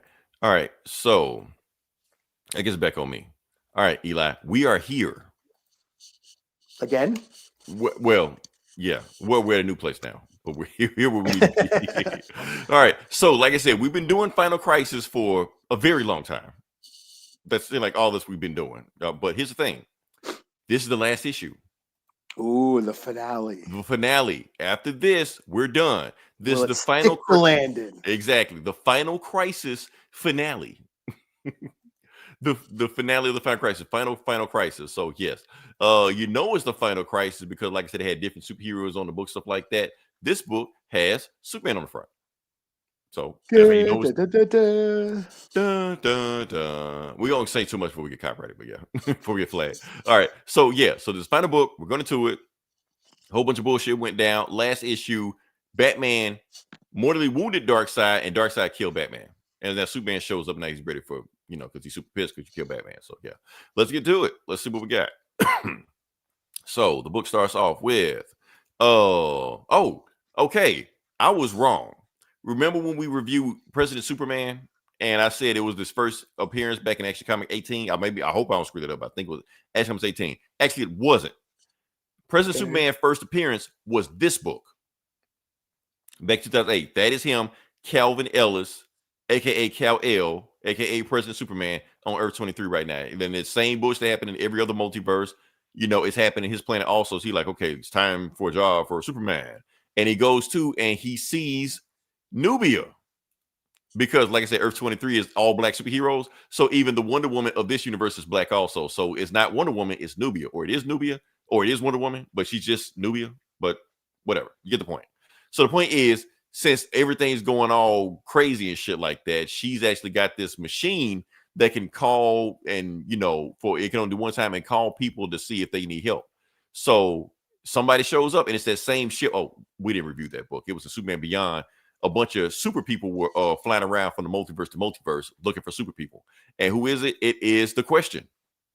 And she peeks her head out. She was like, wait a minute. Everybody on this planet looks like you people? And they like, what do you mean you people? But that's when you get the whole bunch of super people that was Superman that Superman was riding around with, because basically they're going from multiverse to multiverse getting super people. So yeah. And plus the universe is about to get destroyed anyway. So you like jump on our arc before you got out of here. So what they did now in the main universe, they have the watchtower, but every watchtower that hasn't failed to Darkseid's forces, they combined them into one watchtower. The Force of Solitude, the castle, blah, blah, blah, something like that. So, yeah. And the thing is, since the multiverse is crashing into each other, shit like that, and they're getting wrecked by people, they just said, before we get finally destroyed, we need to send this paper and all the memorabilia from the trophy room that hadn't got destroyed, and we need to put them in Superman's baby rocket and send it off to the multiverse. And whoever finds it, they'll be able to read the story of the final crisis.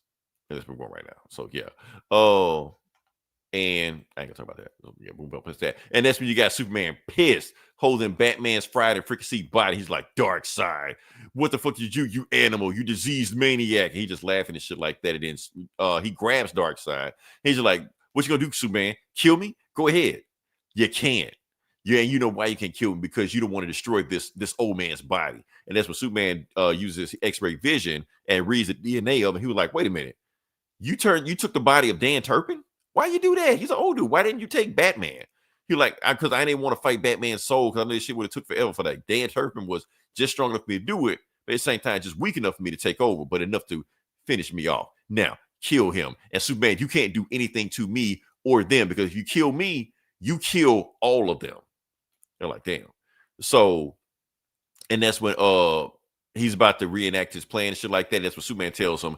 Well, you think you won, Darkseid, but there's still some people left, and if you don't stop them, they're gonna come get you. And that's when he hears like lightning, thunder, and all shit like that coming down. And who is it? It's Flash, Wally, and Barry running for the Black Racer, and they're speaking in super talk because they're running so fast, And that's when Darkseid is about to shoot the bullet that killed Orion, because he shot it back in time. So he's about to shoot the bullet right now, and he shoots it. And while they're chasing Black Racer, the bullet flies past Superman because it's going to go back in time to kill Orion, and whole loopy-loop time wobbly shit like that. And meanwhile, he sees the flag, but he's like, wait, what the fuck Barry Allen doing here? Because he ain't seen Barry Allen chronologically in 20 years. That's how long Barry Allen been dead. But yeah. So Barry Allen's back alive. And he's like, okay, I ain't got time to process this shit. But what they did, Darkseid was like, oh shit, I fucked up. Because what the Flashes did, since the Black Racer is chasing them, they phased through Darkseid and just took the fuck off. And Black Racer's like, you know what? They too fucking fast. I can't chase them. But you, on the other hand, Darkseid, you on my list too. So he's just like, I'm gonna just get the easy target. So he decides to take Darkseid. So That's what we got right there. And then you got Superman. Okay, so that miracle machine that was in the last issue. Okay, this is where the book gets confusing for a lot of people. But I read this book enough times that I know what's going on. The point is, Darkseid has fucked up continuity. So the book technically is out of order. So we read that part right there. Then we're reading this part right here also, where Superman is building the miracle machine. Brainiac 5 in the 31st century showed him the miracle machine for like 5 seconds. He took 5 seconds. So he uses X-ray vision to analyze every nut and bolt and circuitry on the miracle machine. So now that he's back here in regular time, he's going to build it from scratch. And he's going to have everybody help out, including Luthor, Savannah, but he's only giving them pieces of it because they don't want them to know how to build the miracle machine. So he's using everybody to chip in and build it because he don't want them to know how to build it, because if they know how to build the miracle machine, it's all fucked up. But the thing is, the mirror machine he's building, he can't build it exactly like they had it. So it's going to be strong enough, just strong enough to make one wish. That is it. And they don't trust anybody with that wish except Superman. So, yeah. So they got to build the machine. So, yeah. That's what's going on with that. Yeah. Oh, and then, yeah, the castle falls, like I said, out of time, just like that. And then, like I said, the Earth, the multiverse is falling. The Earth is falling. So they decided to jump to another dimension, to another multiverse. But before they could do that, the machine that's letting them do that, which is Lord Eye, is about to kill everybody. So that's when Hawkman and Hawkgirl stops the Lord Eye for doing it. So they destroy Lord Eye, but in destroying Lord Eye, they blow themselves up. They're dead. They're out of there. They always die, so it don't really fucking matter with them. Point is, everybody is jumps to Earth 51, the Kirbyverse, if you will. So that's where they are right now. So they're there a while because Earth, the regular Earth, has failed. So yeah. And what else we got here? And then you got Batman telling Darkseid, look, the black race already came for you. You're dead. You're done. That's it. And then Wonder Woman shows up because she leads the female Furies. But Darkseid says, yes, my Furies are here to kill you, Superman. Not only that, Libra's forces are coming, and he controls every supervillain on the planet. He's coming to kill you also, along with the Furies. And then that's when Lex Luthor shows up. He's like, no, actually, I control the supervillain Superman because I killed Libra and I promoted myself.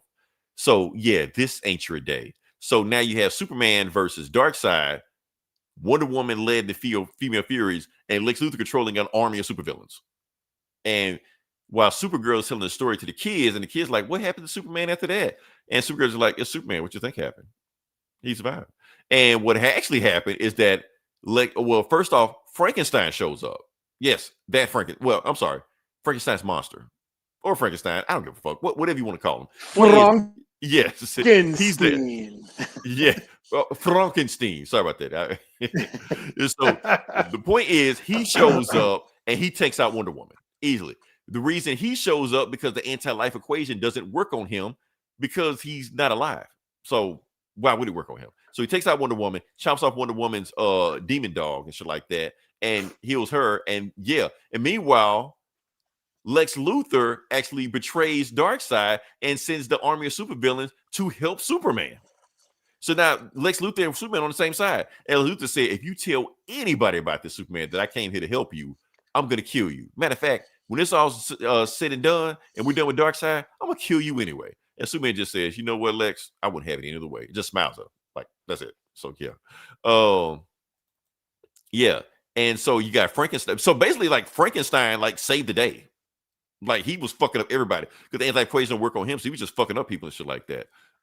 And then somehow Wonder Woman lasso of truth Darkseid. I don't get that part, but anyway, like that's how they take out Darkseid. So yeah. So now it's all said and done. What the hell did he say? Who? Darkseid? Yeah. She just took him out. She just said she lassoed Darkseid, like the essence of Darkseid. And when she did that, the anti-life equation just went away. So everybody healed. So yeah, that's it. Okay.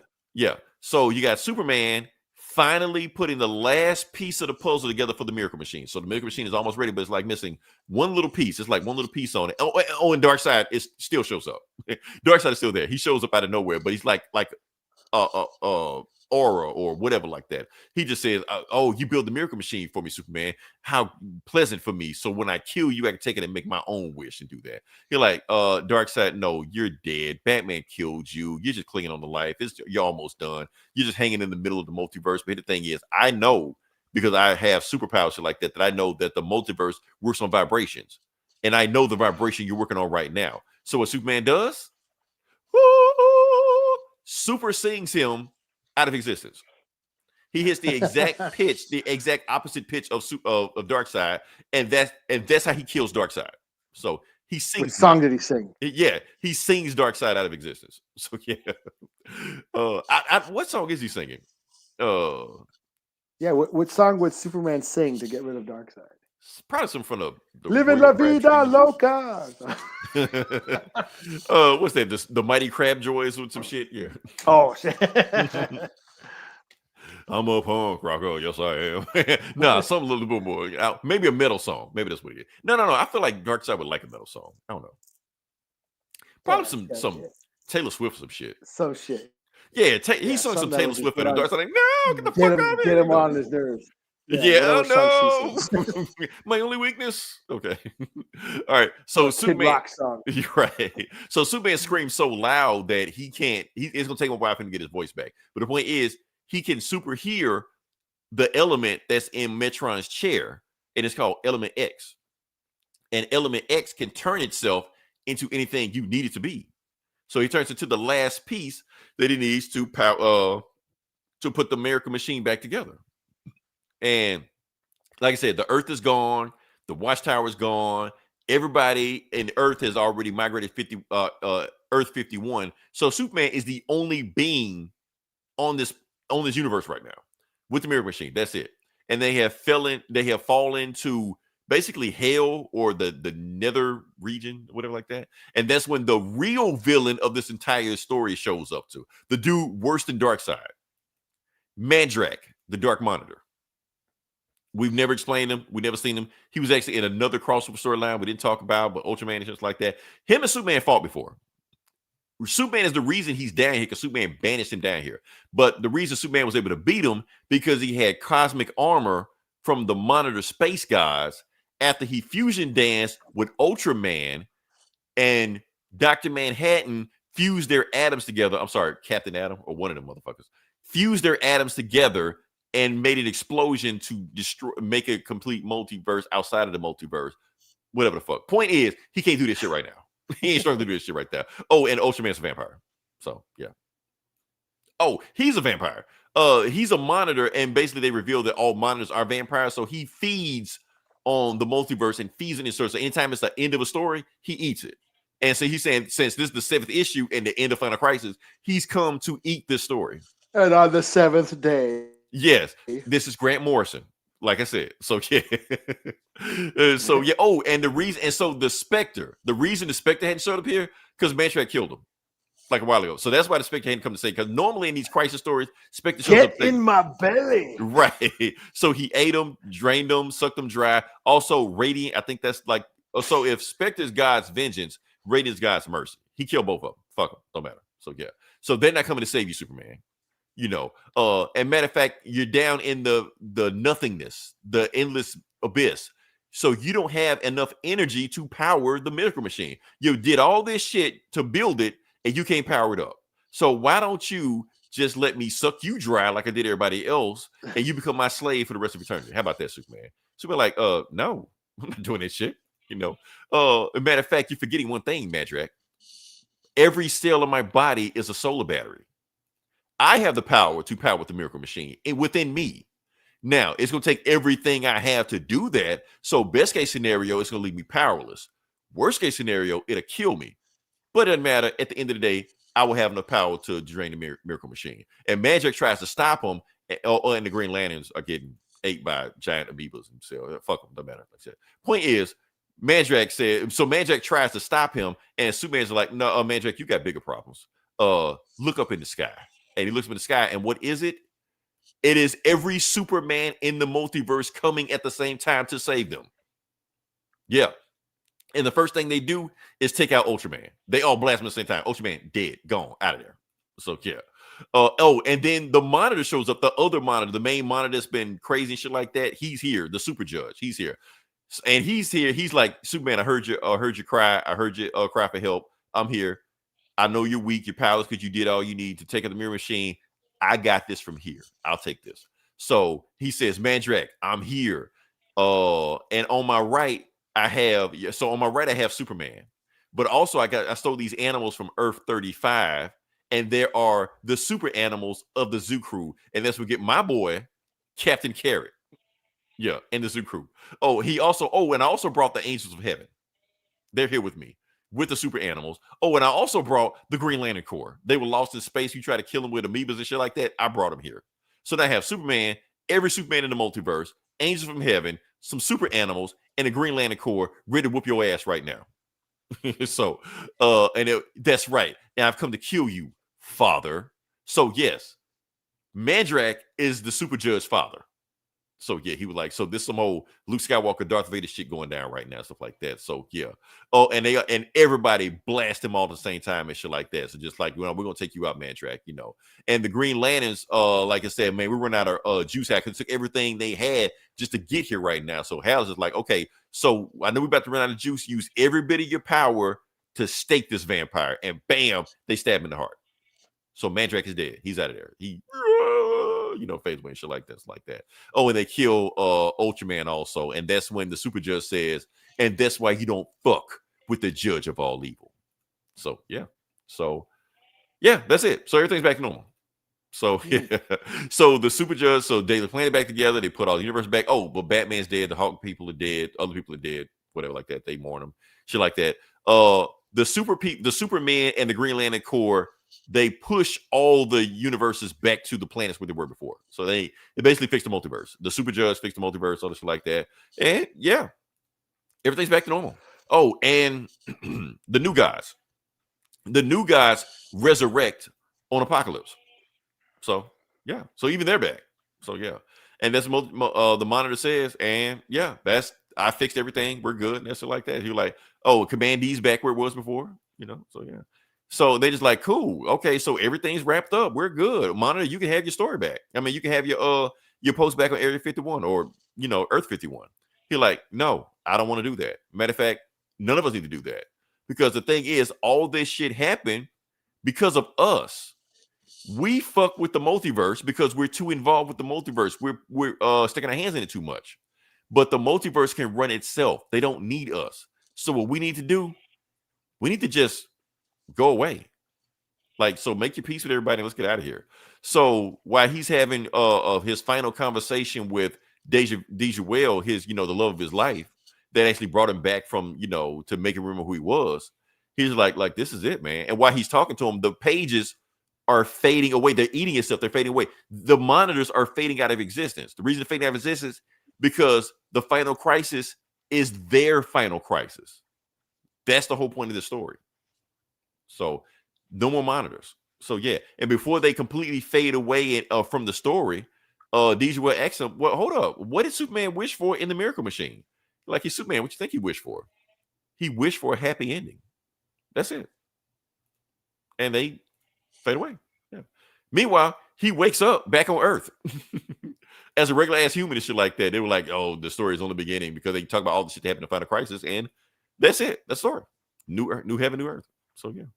All right. But wait, there's an after credit scene. Oh shit. Yeah. All right. So the after credit scene, you got this old dude at the beginning of the time, like one of the first people like that. But he's got like and that ship that they had that they crashed all the stuff in there, crashed in there also. And he's basically read all this shit, and he's basically doing cave drawings and all the stuff like that. And he's got all the new guy stuff on like that. And he been writing so long that he dies. Is this Vandal Savage? Nah, just some old dude. Like, he's dead. That's it. So somebody picks up some stuff or lays their utility belt on him and starts finishing his story, just like Batman. So Batman's not dead. Oh, Darkseid. Yeah. What was the Blackest Night? Well, no, Batman missed the Blackest Night. He had no new Blackest Night, but because he was dead in that. He was, but he wasn't. They found out he wasn't dead, so he actually wasn't in Blackest Night at all. What happened was Darkseid teleported him back. Technically, Darkseid didn't kill him. He teleported him back in time where he hopped from like his ancestor, shit like that. And that's where you get like caveman Batman and pirate Batman, all that bullshit like that. That's where all that shit came from. Okay. Yeah. And he accidentally started his own religion. which man of bats. Yeah, the Bat God and Barbados and all that shit like that. Barbados, whatever you like that. So all that Dark Knight's metal, he accidentally invented all that shit, like from this. So yeah. But honestly, what I interpret the story as is that technically that wasn't Batman. There was actually somebody that read that story that was in that spaceship and just decided to tell the story of Batman. That's what I was thinking. But ooh, look at you being clever. Yeah, but Grant Morrison's like, nah, Darkseid sent him back in time to become a pirate. Some shit. So that is the story of Final Crisis. So yes, this story was confusing as hell. Eli, I read so many other books that I didn't review on here that kind of explain the story for me. Because if you just read 1 through 7, you won't know what happened in the story. It's too confusing. So you got to read all the tie-ins, all the crossovers, all the prequels, all the sequels, all this shit to kind of understand what's going on. But at the end of the day, this story just means one thing. The superheroes are fighting depression, darkness, grief. That's what they're fighting. They're fighting that, and it's dragging them to hell. But the thing is, since Darkseid is picking up superheroes one by one, the basic story is telling us superheroes can't save you. Superheroes aren't real. But the stories that they tell, the legacies they tell, you can use those to beat the darkness. It's a whole comic book thing, man. That's what they're trying to say. The inspiration of comic books, you can use that to beat this, demons and stuff like that. And the monitors do represent editorial. That's the whole thing. What does that shit have anything to do with each other? I don't know. Grant Morrison just doing Grant Morrison bullshit. But that's why, and it was just basically saying that they sticking their hands too much into our stories. They need to go away. They need to cease to exist. That's what Grant Morrison trying to say. At least that's my interpretation of the story. So yeah, that's the thing about the story that is vague enough that you can interpret it what you want to be. And I know people just want a straight out story. Hell, sometimes I want a straight up story. Just tell me what I need to know. Don't let me interpret the story. So yeah, but that's all I got. Like I said, I'm done. We're done with Final Crisis. I appreciate Eli. I had to get this out of my system. I feel like if I didn't get it in my system, I'd be, because sometimes, on this podcast, Eli, I'd be like, I wish there was a podcast that talked about this stuff. I thought, wait a minute. I got a podcast. I can talk about it. So yeah. So I had to get it out of my system. So yeah, that's it. Well, I'm gonna take a break from this thing, doing retro books. When I do come back, I promise you it will be a fun book. Thanks, Mark. Anything else you got or? Nah, I'm booked out. I did read Abso Superman this week. It's the Battle of Kansas raging, and that's about it. But other than that, I'm booked out. Okay, cool. Appreciate everybody checking in. It started off slow, but it started picking up towards the end, as far as like viewers, stuff like that. So appreciate everybody jumping in at the last minute, seeing what's going on. If you listen this long, definitely like, share, subscribe. If you listen longer than 30 seconds is all we need, baby. You have boosted up in the algorithm, especially if you leave a comment. That really gets us up there. So yeah. Next week, we're not gonna say what we're gonna do, Eli, because we may or may not do it. We may do something else. We'll say that. But we have ideas what we're gonna do. Until then, this is Leroy. This is Eli. We'll talk to you guys next week. Same bullet time, same bullet channel.